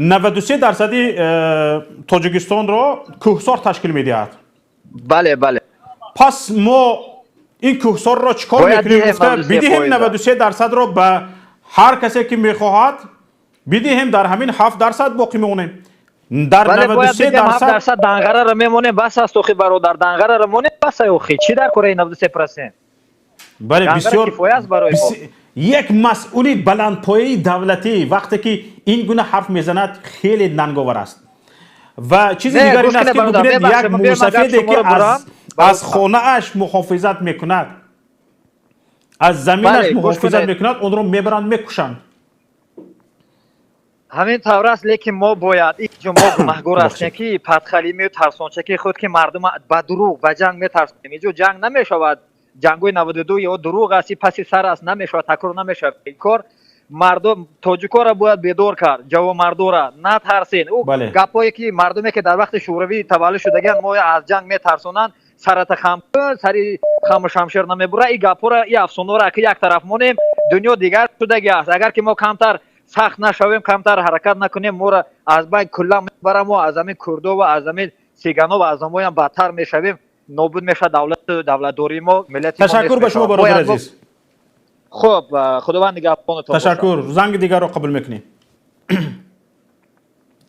الو، زنگ قطع شد به فکرم. برادران عزیز ببینید چی مسئله های در مرز شده میگذرد، چی گفت و شنید های شده میگذرد، ملت خبر ندارد. یک قسم خاک کشور در ولایت مختار کوهستان بدخشان به دست کشور همسایه چین گذشت. آنجا را هم شاید اینها گفته باشند بیا همین کوهستان را چیکار میکنیم، اما شاهدان حال گفتند که در قعر این کوهساری که در قعر این زمینی که ما به خطای سپاریدیم گنج های ملت نهفته بود، سنگ های قیمت بها بود.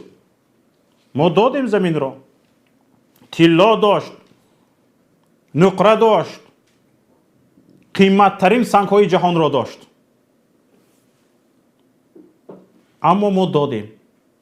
امروز باشد حالا یک چیز دیگر، حالا یگان مراتبه در همین طول 30 سال استقلالیت طالبان بعد یا جنگجویانی که در افغانستان هستند به خاک تاجیکستان هجوم نکردند بجز همین قاچاقچیان. حالا به قاچاقچیان هم اشاره میکنیم، هجوم نکردند. اینجا هجوم شده ایستاده است، میفهمید؟ اینجا هجوم شده ایستاده است. شما تمام دقتتان را به همونجا جلب کردید. یک دیویزی 201 را روسیه آورده است و با سازمان همکاری شانگهای داریم، سازمان امنیتی عهدنامه دست جمعی داریم. به همه همین چیزها که به مرز امنیت یک کشور تهدید کرد ما باید حفظ کنیم. لیکن در اینجا یک کشوری عضوی اتحاد دولت‌های مستقل به ما تهدید دارد، به زمین ما تهدید دارد. چرا ما باید خاموش بستیم؟ چرا با اینجا قوه صرف نکنیم؟ زنگ نو رو قبول میکنیم. الو، السلام علیکم و رحمت الله و برکاته. و علیکم السلام و رحمت الله و برکاته. برادران عزیز، پیش از سخن برادر خواهش میکنم تگمه لایک را پخش کنید و با ما همراه شوید. زیاده از 3000 نفر ما را تماشا میکنند و نزدیک به 1500 نفر تگمه لایک را پخش کردند. خواهش میکنم تگمه لایک را پخش کنید تا اینکه دیگران نیز با خبر شوند. بفرمایید برادر. برادر شفقت محمد، التماس تلفن خاموش نکنید. ما بسیاری یک گروه مهاجران هستیم، میخوایم بعضی فکر اندیشه خودمون گپ زنیم. بفرمایید برادر. ما اینجا تلفن خاموش نمیکنیم، فقط صحبت با نوبت است، فقط کوتاه باشد تا اینکه نوبت به دیگران برسد. حرکت میکنیم برای که ما بسیاری که عذر میپرسیم. حاضر همینجا یک کس گپ زد، یک با همچو برادر گویا بسیار همین تمام عیب و گناه در سر مردم ده که ما را در روسیه برادرای خیلی میکنن، ما در ایتاری میکنن و پست بالا کرد. یعنی گویا که حکومت یگام کمبودی ندارد، فقط مردم گناهگار است. همین خیلی یک کس گپ زد، من خیلی قبول کردم. چی گفت گپ زد؟ من میگم که وای گپ زد که گویا که ما مردم بی‌قدر شدیم از سبب که مردم یعنی مردمی مهاجر نسبت یکدیگر حرمت عزت ندارد، برای هم بی‌قدر شدیم، برای هم قرقیزان ما را زمینامون رو میگیرن. همین معنی قطعی گپ زد یک کس، یک نفر، یک شهروند. شما چی گویا گفتنی که هستید؟ مردم گناهگار است گویا که مردم گناهگار است و حکومت یگام گناه ندارد. برای چی سرحدی بین قرقیزستان و اصفهان یعنی تاجیکستان حمایت نمیکند؟ به خاطر که گویا به گپ همون باشد، گویا که ارمیای تاجیکستان سرحدی بین افغانستان و تاجیکستان حمایت میکند، خیلی حاضر این طرف ده قواش نمیرسد. من گفتنیم که مرگ به همون خیل حکومتی که 30 سال حکمرانی کند و یک گوشه کشورش بتونه محافظت کرده و گوشه کشور دیگهش نتونه. مرگ به همون خیل حکومتی که پیشوای ملت داشته باشه و اساسگذاری صلح و وحدت گفته تعظیم کنن و حفظ حمایه کشورش کرده نتواند. این بنا همون آدمایی که چاپلوسا. این گفته ای من. بعد من دو تا پیشنهاد دارم. بفرمایید. پیشنهاد یکم همین از برادرانی که در واروخ هستن، در اصفهان هستن، همون مرزی که مثال چخیلی که خریطه هست، همون جاهایی که گذشتگان قرقیزا احاطه کردگان، همون را یک رسامی کرده، یکم رنگ سرخ و سبز قطعی کمتر در همین اینترنت ها نشان دادن در کار، برای که بسیاری مردم قبول ندارد گویا که این گپا دروغ باشد. همین رنگای سرخ و سبز قطعی نشان بدهند که کجاها را گرفتگان، همین اینترنت در سایت ها پرتویان ما ببینیم. بله. این یکم پیشنهاد. پیشنهاد دوم همین است که تا وقتی که حکومت روش از مردم گردانده است، این حکومت زورش به قرقیزستان نمیرسد. حکومت باید روش به مردم بگرداند، از مردم یعنی پشتیبانی بفهمد که مردم با او هست، دیگر دولت ها بدانند که حکومت با مردم یک هست و هیچ وقت زمین ما را نمیگیرن. در حالتی که میدونن که 90% مردم از این حکومت از این رژیم بیزار است، تمام دولتی که در ما همسرحد است میدروین زمینای ما را میگیرن. این راه حکومت یک تا هست، یا میبروید میرود یا رو به مردم میگرداند. بله بسیار دیگر راه ندارد این حکومت ما. ده یک پیشنهادی اخیرانی من از راهبری پیمان ملی، از راهبری گروه 24 همین خیلی تکلیف دارم که برآمدهای مخصوص کردن نسبتی وظیفه‌داران حکومتدارانی که حاضر هم کم و بیش نسبت مردم دلسوزی دارن مراجعت کنن که ویا باید در بری مردم باشند. برای که ما خبر میرسد که در وظیفه های بالا در سطح وزارت ها، در سطح ادمنستراسیون پرزیدنت هستن حاضر هم راهبرای دلسوز، یعنی وظیفه دارایی که دلشان به این دولت و ملت میسوزد. فقط باید و یا باوری پیدا کنند که یک ماه پس میشود یک و یا یگان مثل چی میگن ضرر نمیرسد. همین راهبری گروه پیمان ملی و گروه 24 برآمده، همینا باید که به یک چیزی خوب باید به او برساند. تشکر زیاد به شما. امیدوارم که رهبریت پیمان ملی تاجیکستان و رهبریت سازمان سیاسی گروه 24 ما را میشنوند و این را به نوبت میگیرند و حتما این پیشنهاد شما را روی کار میگیرند. سلامت باشید. زنگ دیگر را قبول میکنیم.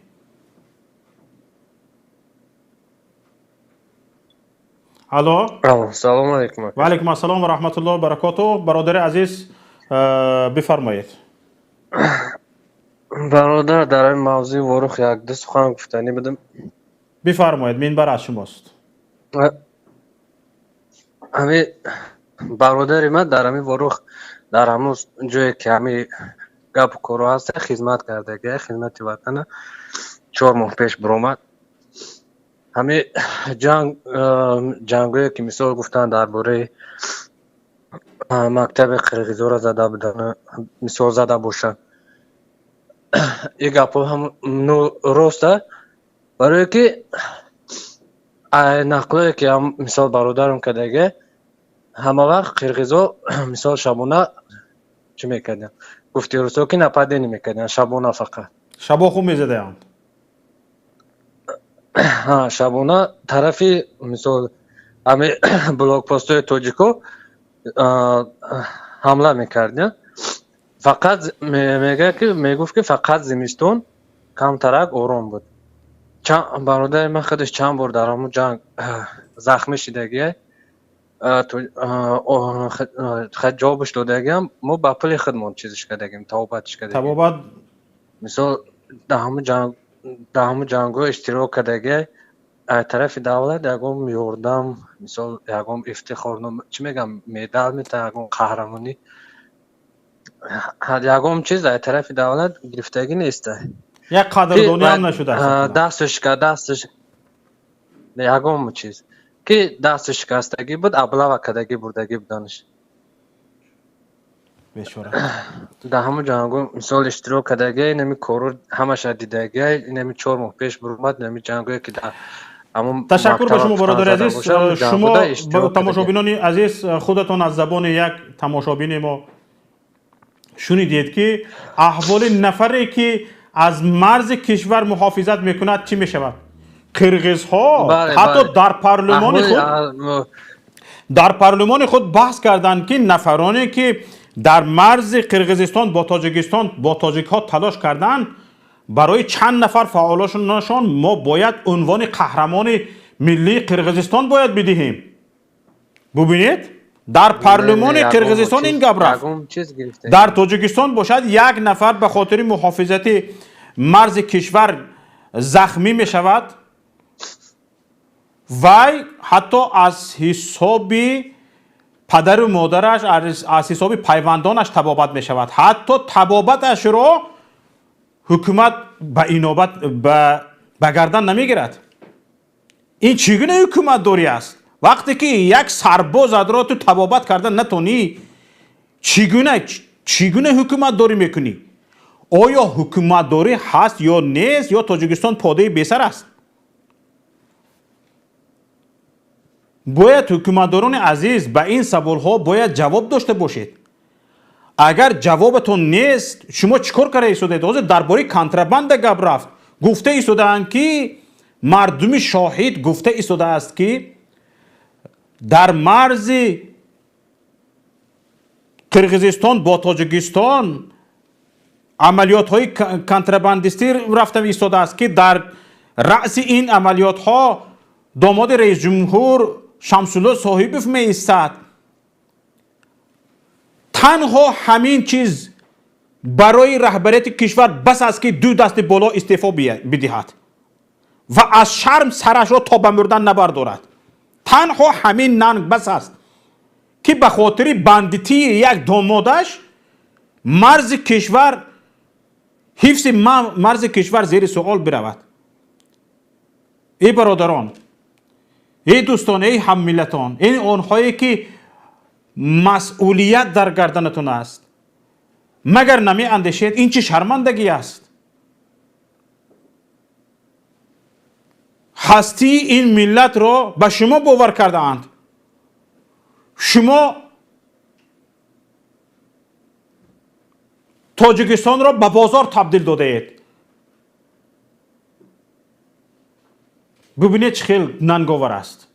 تاجیکستان کشور نه، بازار کشورهای همسایه. میبینن خواهند زمین میخرن، میبینن خواهند کان طلا میخرن، کان نقره میخرن، گرفته رفته هم میگیرن به برکش. زنگ دیگر آماده باشد زنگ دیگر را قبول میکنیم. بفرمایید. الو، السلام علیکم. و علیکم السلام و رحمت الله و برکاته. آقای شوکت سوزن، الحمدلله، تشکر زیاد به شما برادر عزیز. بفرمایید. مشکل درباره مرزهای تاجیکستان ما 4 تا همسایه داریم. افغانستان، ازبکستان، قرغیزستان، خیتای. بله.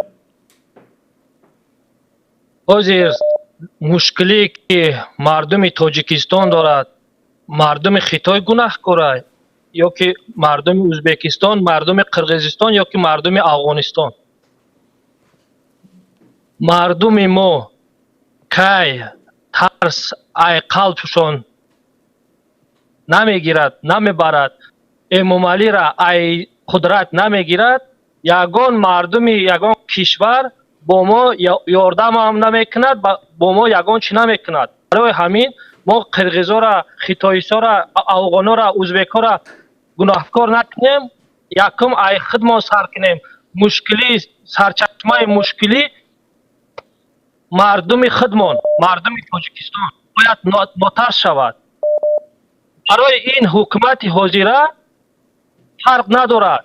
وای مردم باروخ وای مردم بابا وای مردم دیگه افغانستان همه را میفروشه میرود، همه را میفروشه. یا یگان با یگان کس رحم نمیکند. بله برای همین ما باید یک جا شویم. یگان مشکلی که آج در سر مردم تاجیکستان است عیب قرقیزا و عیب ازبکا عیب افغانا نیست، عیب به خودمان است. تشکر ما همین را فضولیت کردگیم که شما را گوش کردیم برادر عزیز. تشکر. واقعا درست میگید. باید متحد شد و باید خود مردم بیدار باشند و باید برای آینده خود کاری بکنند. تشکر به شما. زنگ نوبتی را قبول میکنیم. سلام علیکم. و علیکم السلام و رحمت الله و برکاته. در مسئله که در وقت اتحاد شوروی زمین ها را این دولت و او دولت برای چراگاه برای خاص خشک میدادن رایج بود. بله. چی گفتنی هستید شما در این باره؟ پس چی باید کرد؟ برای خاص خشک گرفتن از خود کردن. چی کار میکنیم اکنون؟ من یک مسئله. الو شما قطع شدید. در برادر عزیز شما قطع شدید. بیایید وقت دیگران رو نگیریم، زنگ دیگر رو قبول کنیم. شاید این برادر دوباره تماس میگیرند. الو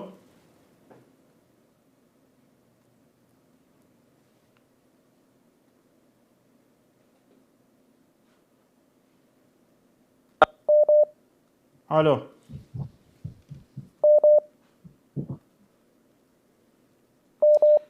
زنگ ها پی هم آماده ایستادند و بسیار دوستان میخواهند در این باره صحبت کنند.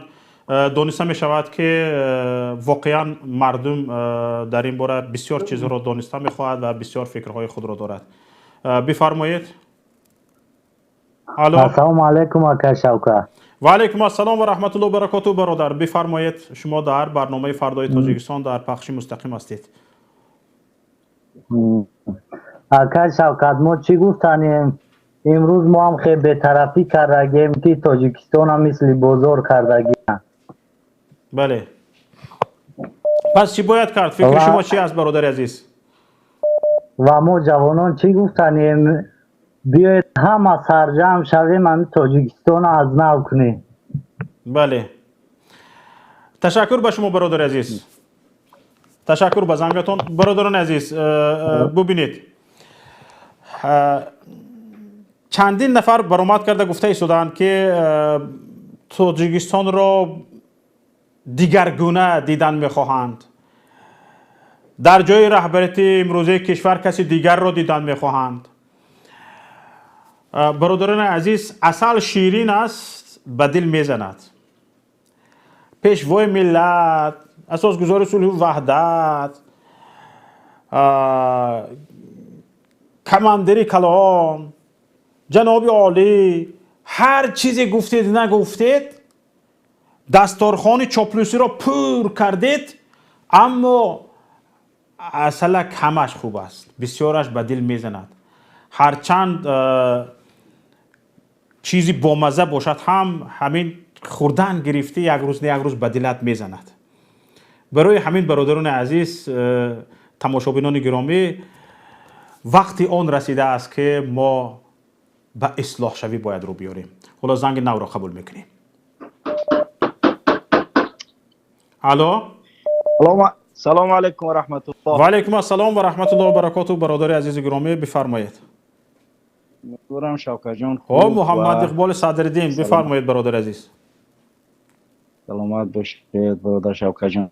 خوب واقعا هم موضوع خیلی مهمی را امروز مطرح نموده در برنامه فردای تاجیکستان. یک موضوع هست که نه فقط این که واروخ یا اینکه منطقه های لب مرزی تاجیکستان، چارکوه و واروخ، پاره تانی تاجیکستان با همین سخن عادی گفته نمی شود این مسئله را. ما امروزها تمام مردم تاجیکستان شاهد آن هستیم که تمامی یعنی که مواد خوراکه از سوزشواری رفته است قیمت به بالا، تقریبا 1 لیتر بنزین شده است 9 سومون و 20 درم و در بعضی مناطق 10 سومون هم رفته رسید. مواد خوراکه رفته بالا. اینها را از چی میبینند مردم؟ انا همون مال و مواد و کالایی که از توسط قرقیزستان به تاجیکستان میگذشت، انا همین بود که نرخ و نوا را در تاجیکستان پایان میکرد. وقتی که اینها همه بسته شدند و مشکلات میان تاجیکستان و قرقیزستان به وجود آمد و اینها همش یک حالتهای وخیم را برای مردم و برای ملت تاجیک یعنی آورده رساندند که این یک چیزی خیلی بدی است. اگر مردم تاجیکستان خوب دقت نکنند، اگر دولت تاجیکستان در این مسئله یعنی که مسئله را خوب حل نکند و یک شکل نکند که این مسئله یعنی میان تاجیکستان و قرقیزستان یک حالت خوبه به وجود نآید، واقعا هم مردم تاجیکستان خودش دولت تاجیکستان در یک مستنقع قرار دارد. مستنقع چی است؟ یعنی در آخر آسیای میانه ما قرار داریم. اگر چنده که ما آسیای میانه هستیم ولی تاجیکستان اون طرفش افغانستان است و این طرفش خوب میبینیم که ازبکستان در چه حالت یعنی که با ما چگونه مناسبت دارد. فعلا که الحمدلله خیلی خوب است، ولی با مناسبت دخورگی خود حکومت تاجیکستان بسیار مشکلات میان تاجیکستان و ازبکستان سر زده است. قرقیزستان با تاجیکستان سرحدش بسته است و اینها همش دلالت از آن میکند که تاجیکستان در یک حالت ناگوار اقتصادی که فعلا قرار دارد آینده بعد را انتظار باید شد. با این حکومت به فکر شما چگونه باید این مسئله رو حل کرد؟ حتما باید حکومت تاجیکستان تمام کارهاش گذارد، بیاید مشکلات مرزی را با قرقیزستان حل کند. اگر این مسئله حل خودش پیدا نکند، آینده قیمت بنزین، قیمت خوراکه، سوزشواری تمام چیز می رود به بالا. دیدیم که هواپیماهای تاجیکستان 45,000 و 47,000 از یعنی که از روسیه به تاجیکستان پرواز میکنند، ولی دیدیم که میبینیم و هر روز شاهد هستیم که هزارها شهروند تاجیکستان از روسیه با 9,000 با 6,000 از روسیه به قرقیزستان پرواز میکنند و از قرقیزستان میروند به تاجیکستان. این سبب گشته است که حتی هواپیمای تاجیکستان با 47,000 و 45,000 کسی قبول نمیکند. فعلا در دست من ریس یا هواپیمایی که از روسیه میپرند، از یکاترینبورگ، از یعنی سنت پتربورگ، از مسکو، از دیگر منطقه ها ولایت روسیه، قیمت تا به حال همان نمود بالا است، ولی تاجیکستان قیمت یعنی که تغییر نداده است. ولی مردم تاجیک فعلا ندارن اون مبلغی که بروند تاجیکستان با اون 45 و 47,000 میآیند با 9,000 قرقیزستان. در قرقیزستان مورد مشکلات قرار داده است تاجیک‌ها را. برای چی؟ برای مشکلات مرزی. نه قیمت اصلا پایان میبرد، در حالتی که میان خوب قرقیزستان 9,000 کرد تو 15,000 کرد، آخی نخوا که 47,000 کنی. این دختر و داماد رحمانوف تا به امروز سیر نشدن و آینده هم سیر نمیشود اینها. ببینید در اینجا یک برادر برآمدن گفتن که به خاطر آن قضیه های مرزی قرقیزستان با تاجیکستان حل خود را نمییابد که بیشتری اهمیت تاجیکستان به سوی مرز افغانستان با تاجیکستان است. به این چی میگویید؟ تاجیکستان به افغانستان بیشتر صادر میکند، مال خودش را نه وارد میکند، اما توسط قرقیزستان مال وارد میکند که به این نیاز تاجیکستان بیشتر است. در مسئله سیاسی، در مسئله مرزی، حتی در مسئله اقتصادی هم باید تاجیکستان بیشتر اهمیت خودش را به سوی قرقیزستان کند. آیا شما با این گفته اون برادری که در این برنامه ما گفتند به خاطر آن مسئله های مرزی، قضیه مرزی در قرقیزستان با تاجیکستان حل نشده ایستاده است که بیشتری اهمیت تاجیکستان، حکومت تاجیکستان به مرز افغانستان با تاجیکستان است. با این شما چی میگویید؟ بله، مسئله مرز میان تاجیکستان و افغانستان ما کامل در این مسئله آگاهی داریم که 1400 کیلومتر تاجیکستان و افغانستان هم مرز است و قسمت های بدخشان و قسمت هایی که در جنوب کشور هست، مال و کالایی که میگذرد و رد و بدل می شود، اینها همش از همون عائله امام علی رحمانوف هستند و مفاد و منفعتی که مالهایی که ترانزیتی از تاجیکستان می رود به افغانستان و از افغانستان به دیگر منطقه، ولی از اون طرف به تاجیکستان مال و کالا وارد می شود، به مانند کارتوشکا، به مانند سیمنت با مانند بعضی محصولات های از افغانستان به تاجیکستان وارد می شود و چون قرقیزستان عضوی یعنی دولت های چی است یورازیس است و قیمت مال و کالا هر محصولاتی که در مسکو در قزاقستان استحصال می شود تا قرقیزستان بدون گمرک می آید بدون گازپارتینی یعنی که چون مرز میان اینها دیگر گمرک دوباره نمی گیرد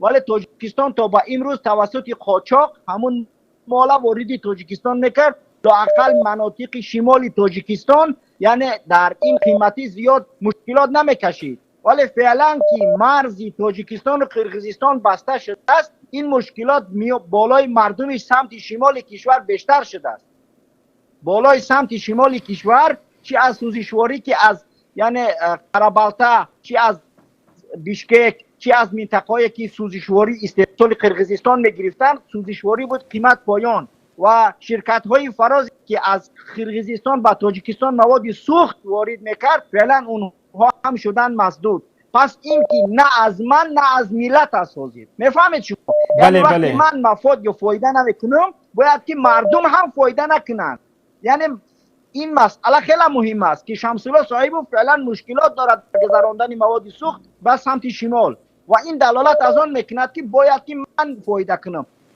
فراموش نکنید که شمس‌الله صاحب مواد سوختی که توسط قرقیزستان وارد تاجیکستان میکرد اینها را همش میفرستان طرف افغانستان و قسمتی کم اون به تاجیکستان میموند و فعلا آنچه که وارد میکند باز هم میخواهد به افغانستان با قیمتی بالا فروشد و مردم تاجیکستان میمانند بدون سوخت این مشکل فعلا پیش آمده است بسته شدنی راه و آن مقداری که شمس‌الله صاحب توسط شرکت فراز وارد تاجیکستان مواد سوخت میکند اونها با قیمتی گران به افغانستان مثلا در افغانستان حدود $2 است بنزین شما فرق میکنید که چقدر فایده شمس‌الله صاحب اگر برای در افغانستان بفروشه برای او فایده میارد ولی در تاجیکستان 80 سنت است چرا شمس‌الله صاحب بنزین شد در تاجیکستان فروشه میبرد شمس‌الله صاحب به افغانستان میفروشه اونا به همون خاطر مردم تاجیک حاضر در یک بنبست قرار دارند اون بنبستی که واقعا هم خیلی مهلک است از تمام راه حل چی است راه حل را میگفتید برادر عزیز گرامی به اندیشه شما راه حل چی است چگونه ما از این کنتراباندیست هایی که پیوندی با رئیس جمهور دارن نجات مییابیم چگونه ملت نجات مییابد چگونه مرزمان را محافظت میکنیم یگانه راهی که فعلا برای حکومت تاجیکستان از اول تا امروز بود و آن ادامه دارد و هیچ کاهش پیدا نکرده است این است که حکومت قرقیزستان فعلا حکومت جدیدی که روی کار آمده است انا همین حکومت باید پس از سفر تاشکند باید که پرزیدنت قرقیزستان برای تاجیکستان یا اینکه مسئله میان دو طرف باید رد و بدل گردد و این مسئله حل گردد تا اگر امام علی رحمانوف و حکومت او و کابینه او نیایند و مسئله مرز تاجیکستان و قرقیزستان حل نکنند این مسئله راه حلش پیدا نمیکند و روسیه هم فیشنگ هاش بالای قرقیزستان گذاشته است تا اینکه مواد سوخت و بعضی موادهای ارزان به تاجیکستان وارد نشود بدون گازپاشتینی بدون چیز اینایی که قاچاق وارد میشوند برای مردم تاجیک کمی آسانی می آورد اینها روز به روز دیگر مشکل شدن میگیرند یا اینکه تاجیکستان وارد یورازیس شود و مابرند قرقیزستان یا اینکه راهها بسته می شود پس راه حل باید حکومت تاجیکستان با دولت قرقیزستان پیدا کنه برای اینکه با روسیه راه حل پیدا کردن امکان ندارد تاجیکستان راه حل با روسیه مستقیم پیدا کردن ندارد چون که مرزی مشترک میان ما نیست روسیه فیشنگ اساسیش بالای قرقیزستان میگذارد تا اینکه مواد سوخت و مواد خوراکه به تاجیکستان بیشتر وارد نشود و تاجیکستان روز به روز حالتش وضعیت‌تر بگردد رحمانوف نباید در فکر نوروز باشد که چند روز پس نوروز است رحمانوف نباید در فکر دیگر گیسو و در فکر گل لاله و در فکر نمیدونم شکرای با آلوچه و در فکر فلان چیز باشه باید حتما همه مسئله را گذارد با قرقیزستان راه حل پیدا کند تا اینکه از امروز از شمال کشور من با 5 منطقه صحبت داشتم وضعیت خیلی وخیم است من از اصفهان نمیگم من از تمامی از مثلا استرافشان میگم مثلا از منطقه های نام نمیگیرم چون که با نرم من همه منطقه بله تشکر به شما برادر عزیز گرامی حالا انشالله باز در یگان برنامه‌های دیگر در این باره صحبت بیشتر خواهیم کرد با شما انشالله. حتما دعوتتان میکنیم نصیب باشد. حالا خیلی زنگ‌های بسیار آماده ایستاده است که حتی به صحبت شما خلل وارد کرده ایستادند. با تمام بینندگان گفتنی هستم که بینندگان گرامی کوشش کنید فعال باشید در تمام صحبت ها. همیشه لایک های خودتان گذارید. این لایک ها برای بالا رفتن دیدن برنامه هاست و اینها سبب می شوند که مردم زیادی کشور آگاه می شوند و از فعالیت های ما بیشتر آگاه می شوند. سلامت باشید. الله نگهدار. تشکر زیاد به شما. پیش از قبول زنگ نوبتی از کارمندان تکنیکی خواهش میکنم مانیتور مرا درست کنید تا اینکه من با تماشابینان چی داشته باشم. بفرمایید. زنگ را قبول میکنیم. الو سلام علیکم. سلام. الو بفرمایید. الو لبای. شما من نغز میشنوین که؟ بله نغز میشنوم شما را. سلامت باشین. ما پیش از آنکه داخل موضوع میشم اول سلام گرم و جوشان خود برون افرادی که در همین برنامه مقصد پیوستن چی در داخل چی در بیرون میرسونم. با ما برنامه شما رو گوش کردم. خیلی برادر برآمدن در اینجا برآمد کردم. اصلا ما موضوع قضیه امو که در تو همین وقت بودم قضیه مقصد یگون حل خودشون نیافته است این وروح است. درست است؟ بله. بله قضیه وروح است. یگون پیشنهاد یگون ملاحظه داشته باشید. موضوع شیم با صحبت دوام تیم. بله. اما بله برادرایی که وروح مقصد برآمدن تماس گرفتن ما پیش مقصد فکر عقیده ما اگر گرچند که مردم ما او برادرای وروح باور نکن من همچون از منطقه کلوب گام میزنم چون که ما در اون داخل ما در دهه چارکو کار میکنم همچون سرحدبان این همین گپای زبانی ما بشنوم. ما توکل به خدا گابیسم که آینده تقدیر ما چی میشه نمیشه. برادرای که وروح چیزی میگن مردم کسی که گوش میکنه شما اون انسانا را باور کن. ما در همون سرحد کار میکنم در چارکو میدونن مردم وروح زاستواره. ما در همونجا کار میکنم. در همون وقت که ما کار میکنم همین قضیه بود همین بحث باری همین سرحد بودک. در حقیقت ما در اینجا گناهکار اصلی میشمارم حکومت. برای چی؟ برای آنکه حکومت نسبت همین مسئله به حد بی‌طرفه. به حد بی‌طرفه نمیخواه. این یک مسئله مقصد دولت ما صاحب استقلال همین خیلی است. حکومت ما میتونه که مثال با یک روی خوب مقصد با یگان صحبت ها مثال همیشنی مقصد بگیرن این مسئله قضیه را مقصد چی کنن برطرف کنن. برای چی حکومت ما نمیخواه؟ برای حکومت ما خودشون میدونن گناهکارن اصلی روسیان شرمسارن. شما گفتید من در مرز خدمت میکنم از همون حالتهای دفاعی مرزی چی گفته میتونید؟ مرز چگونه دفاع میشود؟ ما در اینجا فکر عقیده خودم میتونم با آزادی بیان کنم گوش کنم تا که مردم عیدن ما بشنوم. ما حقیقت هم میگم مقصد ما کار میکردم در اونجا ما کار میکردم سالات نبودم ما هم کار میکردم. مقصد این گپو خیلی میمونن ما کار میکردم وقتی که ما سرحد میروانیم در حقیقت از مردم میگن دروغ است. مردم قرقیز اون کس باور نکنه اون مردم میگن ما مسلمانیم وای کافر در بدترن به نام خدای اصلم کس ما خدمت قریب بپرونم باور میکنی با جای شید مرا بودن مثال در پروز گرفتن پست کن باور میکنی اکا ما گناهکار اساسی همین حکومت خدمونه ما همون افرادی که در منصبای بالا شیشون مقصد امروز با منفعت خچون کار میکنن که همون شخصیت گناهکاران دیگه یگان کس مثال در حقیقت همین قضیه بود که یک چیزی که علامواره نخواه که حکومت باید برای چی مقصد و وظیفه را در مثال نزد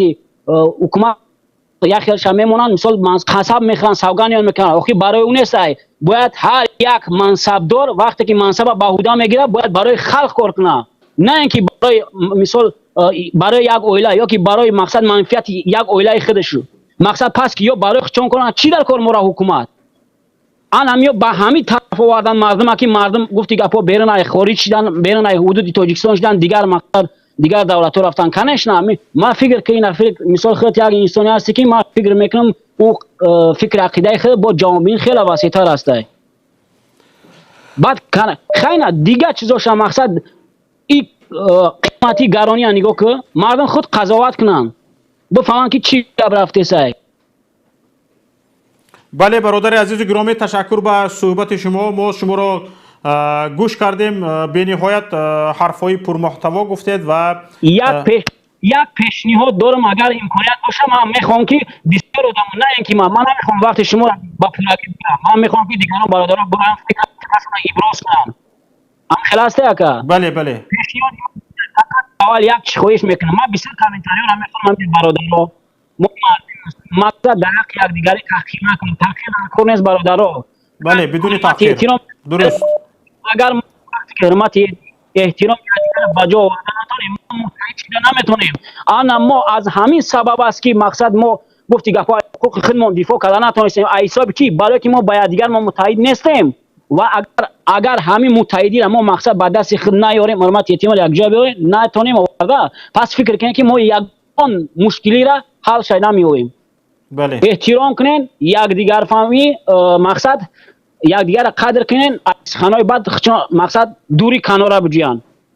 تشکر به شما برادر عزیز. دعوت رو به دیگران میدهیم. خیلی زنگ‌های زیاد آماده ایستاده است. این برادر به یک چیز مهم اشاره کردن. ببینید برادران عزیز گرامی، حکومت جمهوری تاجیکستان حکومت میدونید از همین صحبت‌های مردم چی خلاصه شده ایستاده است. همین حکومت کسانی که در همین حکومت یک معنی سرشان کار میکند، یک علم دارن، معرفت دارن، اندیشه دارن، دهانشان دوخته است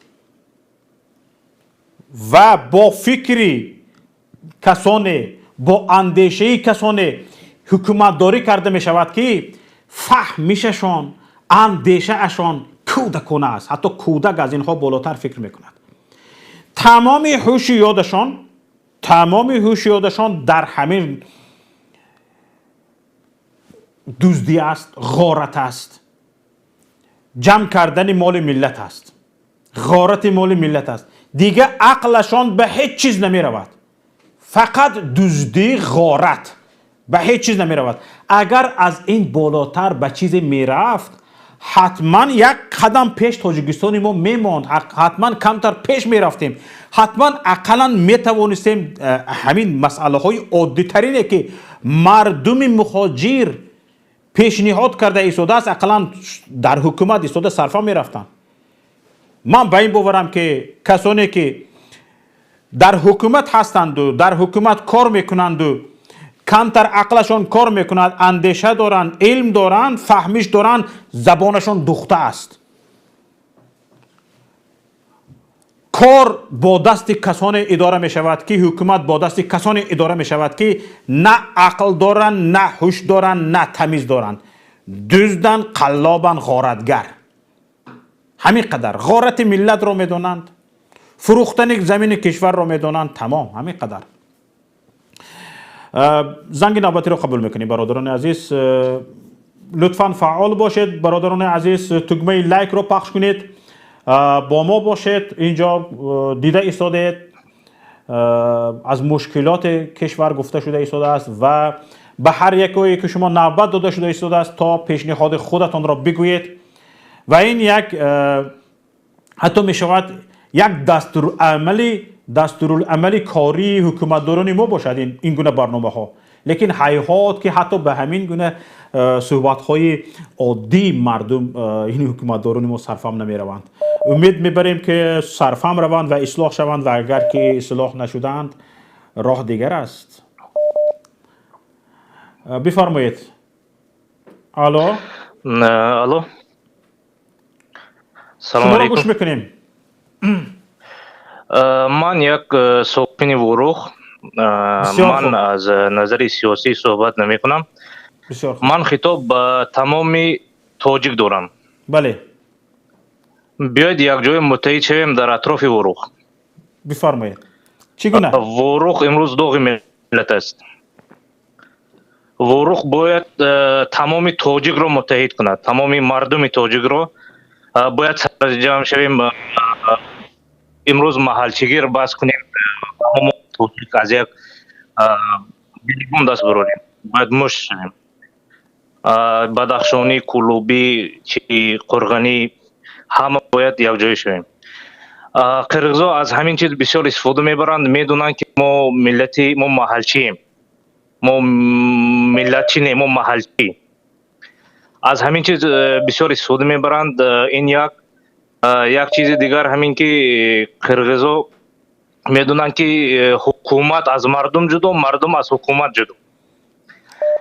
имрӯз ҳукумати мо мардум бисёр гӯш намекунанд. ҳамин як кардан дар кор ки ҳамин ҳукумат камтар ба мардум наздик бошанд, фикри мардум гиранд, гӯш кунанд, як ба мардум бошанд. чихел ки қирғиз ягон проблемаш мешавад, лубоиш ваяш мешавад, мебарад бо чӣ гум бо ҳукуматаш открито суҳбат мекунад. суҳбати кушод мебарад, мегӯяд, фикри худаш гуфтан метавонад. суҳбат мекунад. суҳбат мекунад, проблемашо мегӯяд. хотирам ба ҳаст ки ҳатто кадом як намоянда аз пойтахташ омадуданд барои ҳамин ҳалли марз. вай дароварда кадом як хонава қала карданд типа заложник, вай построена буд ё чӣ кор буд намедонам. ҳамон қадар фаҳмидем ки даже вай худашо дарара гуҷон як хонава вай карданд то ки ҳамин проблеми замини тоҷик бинатият проблем ба вии қирғиз ҳал шавад, ба фоиди қирғиз ҳал шавад, ҳатто то ҳамин дараҷа. хай халқи мо то ин вақта чӣ гум шумо лоял ҳукумат ба хай ҳукумат ҳал мекунанд. халқ бовар дорад ки ҷаноби олӣ ягон ваҷаб замини воруха наметиҳанд. хай аз номи ҷаноби олӣ чандин бор ин хел умда гуфтагӣ ки шумо натарсетун, мо ягон ваҷаб замини воруха додинӣ не. хай халқи мо бовар карданд, чандин бор мардум дар ваҳо бовар кунанд ки шумо бовар кунедтун ки мо ягон ваҷаб замини воруха додинӣ не.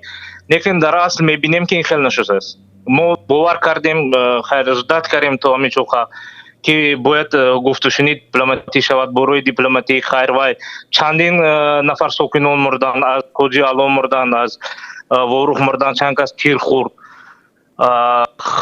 бо чанд афсарон вай шуданд. борои гуфтушунӣ намешавад. ман худорамати бобом як чиз меуфтад ки ҳамин саго қирғиза мезанӣ бо ту мешад, ошно мешад. ҳамин саги майдаам гӯрехтӣ, ҳамин майд як сагчам як ваҷа бошадам аз қафот гавгавкунун медавад. ҳамин ту гашти нигоҳ кардӣ, ҳамун алабаи калон бошадам, а ту гӯрехт. ҳамин мисол меуфтанд қирғиз. қирғиз аз ту метарсад он вақте ки ту зур бошӣ. ту камтар слабина нишон додӣ, камтар ту аз қирғиз тарсидӣ, дун ки мурдӣ. ҳамин гӯрехтӣ тамом. ҳамин хел мегуфтанд ки ҳамин аз қирғиз ягон вақт натарс, аз қирғиз набояд тарсед. акун ин гап маънои он надорад ки бояд ба қирғиз ҷанг шавем, лекин маънои он надорад ки қирғиз ҳозир ҳис кардааст ки тоҷик аз вай зависед, тоҷик слабитар. бовар мекунед аҳволи солдатое ки дар части ворух хизмат мекунанд плачевна. амон аҳволи солдато ганда баъд ягон хай едини форма одежда нест, ягон як почки якчанда як патинги дуруст мебинед ки амон ҳолати ҷанга навай одам хеса давида ягон кор карантунад, ҳамаш хароб, афгор, ягон хатяби ҳамин части солдати воруха хай мардум ёрдам мекунанд, мардум хӯрока метиҳанд. бояд ҳамин ягон хатяби давлат хӯрокӣ ҳамон частое нормалӣ кунад, вооружени хай адборни ҳамон ҷон солдатоист. на ин ки ман хаёлам ҳаст ки даже оби ошомиднӣ надоштанд, зимистони солдато қатор бушкои сурхак дастошонанда аз дутарафиш қапидӣ ки ҳамин як калона аз дарё мегирифтанд, част мебураранд. сар мегузаштем кӯча, нигоҳ мекардем ки солдато то ҳатто об надоштанд, аз дарё зимистони об мекушонданд, оби хӯрданӣ ошонанд. ҳамин хел масъалаҳо ки ҳамин бояд давлат бо мардум бошад. ما امروز یک جای باشیم. من حاضر اولی صحبتم گفتم که تمام مردم تاجیک باید یک جای باشیم. خراشو مردم تاجیک. لیکن اینجا با ملت هم باید حکومت هم باید قطعی مردم باشد. ما حکومت میتونه در آن همین قضیه وروح تمام تاجیکستان سرجم کند. همین از این چیز باید میتونه. بسیار خوب. بسیار خوب، تشکر به شما برادر عزیز. زنگ دیگر اومده ایستاده است، زنگ دیگر رو قبول کنیم. بسیار صحبت های مفید کردید. تشکر برای شما. بفرمایید. الو. الو. ما شما رو میشنویم، بفرمایید. آواز ما رفت است؟ بله بله بله. سلام علیکم. و علیکم السلام و رحمت الله. با موضوع وارد شوید برادر عزیز گرامی. وقت ما تنگ است. یگان ملاحظه پیشنهاد داشته باشید، بفرمایید. من خودم полностью 2014 همونجا اشتراک کردم. 7 ماه وای برفت کنفلیکت. بله. من خودم از وروح. بسیار خوب. کنفلیکت برفت. ما 7 نفر گپ میزدیم، مای گرفته حکومت ببردن. شیرالی خریلوف مای شنونده همونجا به 7 نفره گفت که ما گفتیم که باید گیریم نتیم همون روحه، همون روحی که فروختن ما گفتیم که نتیم همون روحه. بعد شیرالی خریلوف گفت که نمیشد، ما از قطعی جنگ کنیم، خود اپوزیسیا خودمون مای درونده جنگ سر میکند. گفته همخی کره با ما همخی گپای زد. ما 7 نفر همین برد حکومت همخی همین گپ زد شیرالی خریلوف.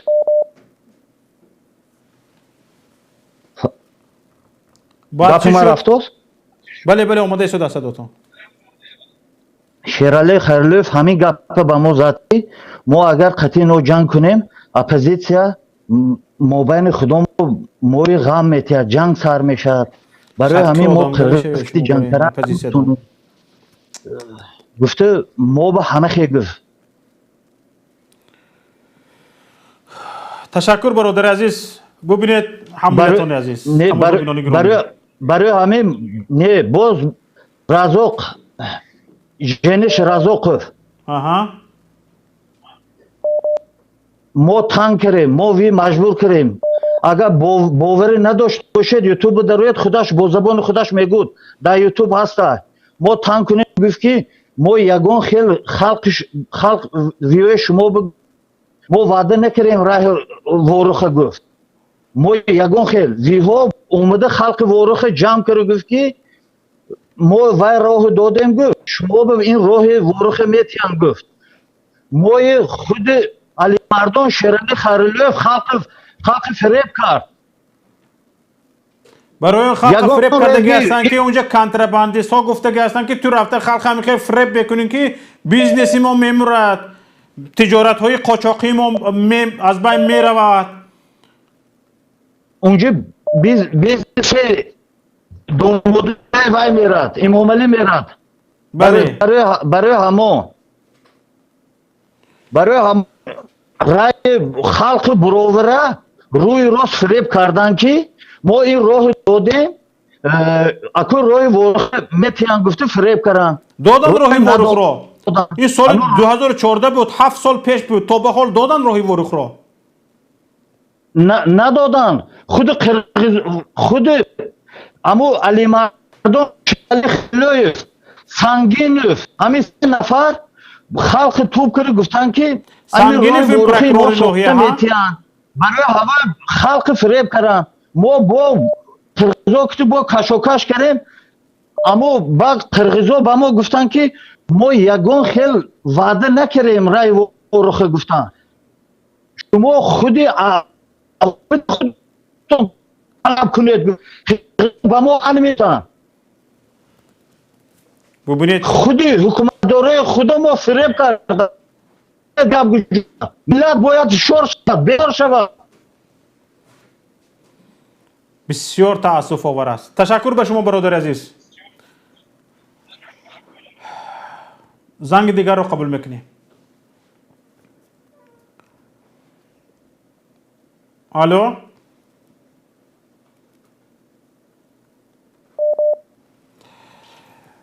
ببینید تماشاگران گرامی. الو بفرمایید. الو. بفرمایید. الو سلام علیکم. سلام علیکم شفاف جان. و علیکم السلام و رحمت الله و برکاته.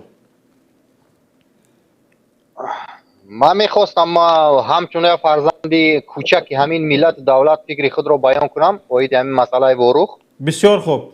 منبر از شماست. بفرمایید.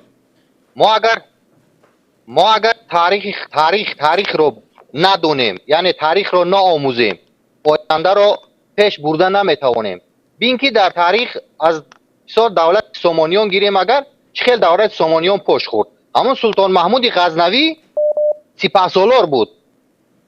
وقتی که دولت بسیار مثال چی شد پیش بردن دولت مثال از طرف رهبریت که همون وقتی دولت که مثال از دست رفت و از فرصت استفاده برده قدرت رو به دست گرفت. بله. امروز هم وقتی که ما میگیم که مناقیر حساب پادبان های ما بودن یعنی مثال چوپان های ما بودن و اینها هم از همین فرصت استفاده بردن در مناقشه هایی که ما سالهای 90 داشتیم این کارها را کردن. بله. و امروز چخیلی مسئله را باید حل کرد. این فکر شخصی من است. من البته نمیخوام با گردن یکون کس بار کنم. یگانه حاضی همون نقطه که ما را به هم میارد من در نظر دارم ملت همین تاجیک ما و مثال قرغیز رو این دین اسلام است. بله. یعنی ما مسلمانیم. از علمای خود استفاده بردن در کار. با علما راه دادن در کار که در این قضیه اشتراک کنند. در سر میز همو گفت و شنید چینند. و تا جای من میدونم علماهای ما در قرغیزستان من ایشان نوردین جان مریدهای خود بسیار مثال آبروی هم دارد. از اینها استفاده بردن در کار. بله. این مسئله را با گفت و شنید با راه مصالحه با مثال هم منفیت های دو جانب مثال گرفته حل کردن در کار. من تا اونجایی که خبر دارم علماهای دین ناحیه اسفره چارکو خصوصا حتی شاگردان دارن که در پارلمان قرغیزستان هستند. شاگردان دارن که در حکومت قرغیزستان کار میکنند در منصب های بلند. شاگردان علماهای دین ناحیه اسفره خصوصا چارکو. من فکری برادرم شنویدم گفت که یا 2000 در همو اقصود 2000 بود است. 2000 همو قرغیزا زندگی میکرده بود است. از سالهای مثال همو بعدی که مثال زمین های همو واروخ را که گرفتن اونها همچون چراگاه بعد آیسته آیسته همجا مکان و منزل کردن 2000 نفر. اگه 2000 نفر گیریم مثال حساب کنیم هر عائله 3 کسی هم باشد این 700 خانواده میشود. این 600 چند خانواده میشود. بله. میشود که همینا را یک مثال با راه مصالحت آمیز از تمام نقطه مثال قرغیزستان که جایی که شما میخواهید ما با شما مثال زمین خانه خریده میتونیم اینا را کوچاندن در کور زمین را با مصالحه میشود حل کردن. همه همینا را شیشته هم مصلحت کرده مثال از راه دین این یگانه نقطه هست که ما را به هم میارد. بدترین صلح بهتر از جنگ است گفتن. بله زمین از آنها نیست خانه و جا از آنها است. در عوض این خانه و جاشون در یک زمین خودشون میبری خانه و جا ساخته میتی بعد این خانه و جا این که زمین از خودت بود از خودت میشود. درست است. بسیار پیشنهاد خوب است. در وطن خودشون در کدام بله در زمین خودشون در وطن خودشون. بله این خط مثلا این چیز در همین حتی قاعده های ساختمان هم وجود دارد که اگر یک شرکت ساختمانی میخواهد در جای چند خانه شخصی خانه بلند آشیانه بسازد اول با آنها یک شرطنامه میبندد میرود با آنها میگوید که من در جای خانه شما بینای بلند آشیانه میسازم و به شما یا از همین بینای بلند آشیانه به شما خانه میدهم خانه های 2 حجرگی 3 حجرگی طبق ارزش خانه اتون یا اینکه در جای دیگر به شما خانه خریده میدهم. مثل همین حالا که مثال فرصت شماره آنها زیاد شدگی نیست مثال 2000 نفر این اگر با عائله بگردانیم 3 نفری 4 نفری این 600 چند من حساب کردم همین خطر میشد و ممکن است که همین کار کردن. بله بله، بسیار بسیار پیشنهاد خوب است. تشکر به شما برادر عزیز. یگان چیزی گفتنی دیگر دارید؟ با من گفتنی هم که همین مسئله مثال همون از متصدیان دولت بسیار من خواهش دارم، بسیار این همین گفت و شنید هایی که اونها میکنند اینا را در پس مثال درهای پوشیدن اینم باید مردم داند آخی. بله، ما باید مردم داند، آشکار باشد، روشن باشد، شفاف باشد. بله بله. بعد همین قرقیز ها من در همین مهاجرت قرقیز ها کار میکنن، من نقطه نظر اینها رو ما در حتی از همون ایسفره از همون سرحد میگوید که ما در همین سرحد از توجیکی حرف میزنن، میگوید که اینجا مثال مردم مناقشه نیست، مناقشه از طرف مثال یک دو نفری که اونها دارن، یعنی موتیل شکل میگن که به زبان روسی من نمیدونم به توجیکی چی ترجمهش، اینها را یافته و من نمیدونم من همین پیشنهاد من حیران میشم دولت همین قدر این کارها را مثال امنیت هست و همینا را میشود که مثال من نمیدونم چی گویم این در افیر گفتن نمیشود، خودشان باید فهمند و میشود که همین یک دو نفر اخیر نیست کردن، همین تینج کردن اخیر چند هزار نفر چند نفر از دو طرف مثال کشته شود، مثال همین قدر سر به سر گردان شود. تشکر به شما برادر عزیز. حالا اینجا برادر چند سخنهای گفتن که واقعا برای حل قضیه مرزی درخور است. می شود چنین کرد. برای چی؟ برای آنکه زمین تاجیکستان است. هیچ کس این رو رد کرده نمیتواند. دهه بنا شده از دهه اقصای سالهای 70 و آنهایی که در آنجا دهه بنا کردند تا از بین رفتن اتحاد شوروی شهروندان تاجیکستان بودند. بعد از مستقلیت کسب کردن کشورها قرقیزستان و تاجیکستان مستقل شدند، آنها همچون قرقیز شهروندی قرقیزستان را گرفتند، اما در زمین تاجیکستان زندگی کرده هستند. زمین تاجیکستان است و خانه آنها است. به خانه‌تون پول صرف کردید، بسیار خوب. حکومت تاجیکستان بیک صبر را بگوید به قرقیزها خانه پوشیده تید. اون خانه های به قرقیزها پوشیده تید، به همون قرقیزها بسیار راست میآید همون کاچست و خانه های بیک صبر پوشیدگی. الو، زنگ نوبتی را قبول میکنیم. سلام علیکم. و علیکم السلام و رحمت الله و برکاته. ما یک چند سخنی داشتم. بفرمایید. یکم با معلمه ها و وزارت معارف جمهوری تاجیکستان. امروز دخترچه هم زنگ زده است، میگوید پدر جان همون 23 فوریه ما با بچه ها تحفه کردیم و 8 مارس اونها با ما و حالا صنف یکم میخوند. ای معلمه ها، صنف یکم کجا و پدرککنی کجا؟ صنف یکم کجا 23 فوریه و 8 مارس پدرککنی کجا؟ توقع شما از حساب این مردم میدوزید. وزیر معارف کی رو پیشگیری میکند؟ معلم ها دانسته باشید همین اگر که در 21 فوریه خیلی در حقوق خود دفاع کردید و اگر همون با معاش 1,500-2,000 تومان حد اقل شما رو تامین کرده نتوانید، دانسته باشید که این دوزی رو باز هم دوام خواهید کرد. احوال شما هم خیلی بود هم خیلی خواهد ماند. بله، تشکر به شما برادر عزیز. من برای چی این برادر رو قطع نکردم هرچند از موضوع امروزه ما دور گپ میزدن؟ برای چی قطع نکردم؟ برای اینکه همین موضوعی که حاضر برادر عزیز مطرح کردن به موضوع امروزه ما دخل دارد. چرا؟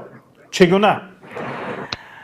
در مکتب وقتی که معلم به این کارها دست میزند و معلم را مجبور میکنند که به این کارها دست زند، حتما دست پرورده آنها انمی خیل بی‌ناموسی را از استاد می آموزد، بی حیثیتی را از معلم می آموزد و می بیند که دو چشم معلم فقط در پول است، در طلبندگی است و برای طلبه مکتب، برای نفری که آینده کشور را باید بسازد، در سیمای خودش با همین تربیه خودش تلبندگی و سرخمی رو می‌آموزاند. از تلبنده و سرخم محافظتگری مرز نمی‌براید، محافظتگری ملت نمی‌براید.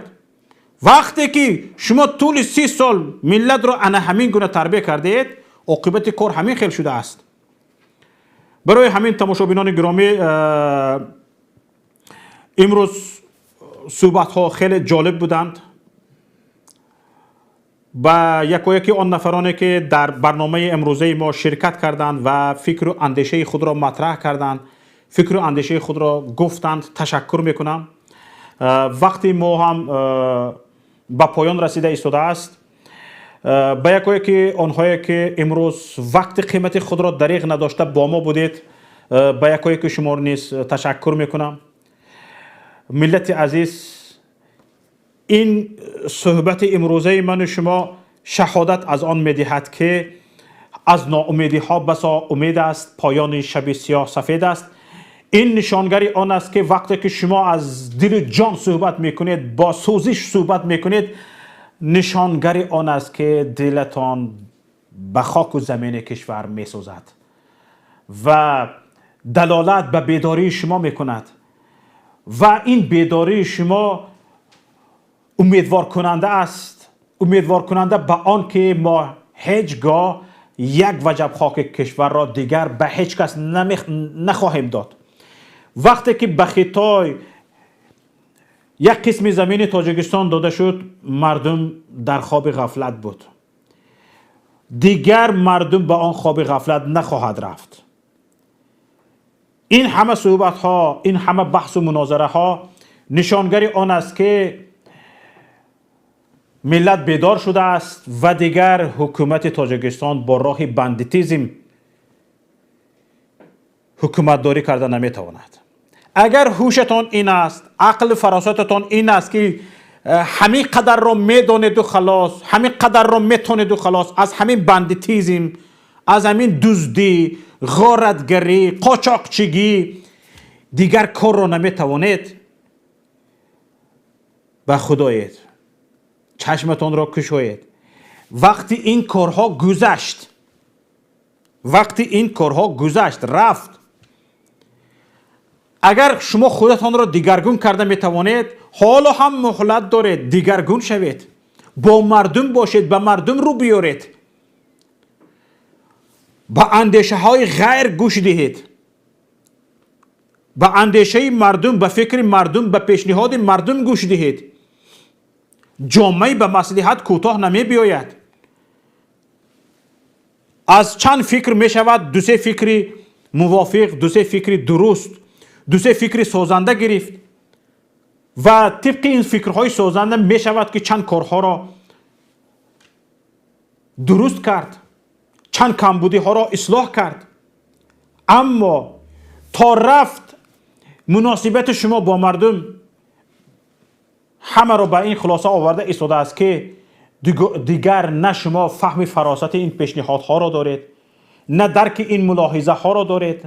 اگر در بین شما کسی هم هست که این ملاحظه و این پیشنهادها را درک میکند، زبانش بسته است، دست و پایش بسته است، از دستش هیچ چیز نمی آید، مانند یک لختک برده مانده اند، شینانده اندش تمام. اما یک کسانی که شما فکر میکنید، یعنی فکر کرده میتوانید، اندیشه کرده میتوانید، علم دارید، معرفت دارید و زبان شما را بسته اند، این زبان بستگی باید برای شما ننگ باشد. امروز باید زبان شما وا باشد و امروز از قعر قلب شما باید آن چیزی که برای آبادی ملت است بیرون براید. آن چیزی که دانش اندوخته اید، علم و معرفت دارید، برای آبادی کشور دیگر صرف بشود. نه اینکه شما به خاطر منصب، به خاطر یک بریده نان اینقدر خود را بدنام کنید، اینقدر به بی‌ناموسی سرفرارید. خواهش میکنم آنهایی که در حکومت هستید و صرفا میروید که ملت از شما چی میخواهد، صرفا میروید که آینده ملت باید چگونه باشد، باید چگونه پیش رفت، زبان کشایید، زبان کشایید. کر و گنگ بودن به فایده نیست. با همین برنامه امروزه فردای تاجیکستان به پایان خود رسید. یکایک شما را به الله پاک می سپارم تا هفته آینده. خدا نگهبانتان. السلام علیکم و رحمت الله و برکاته.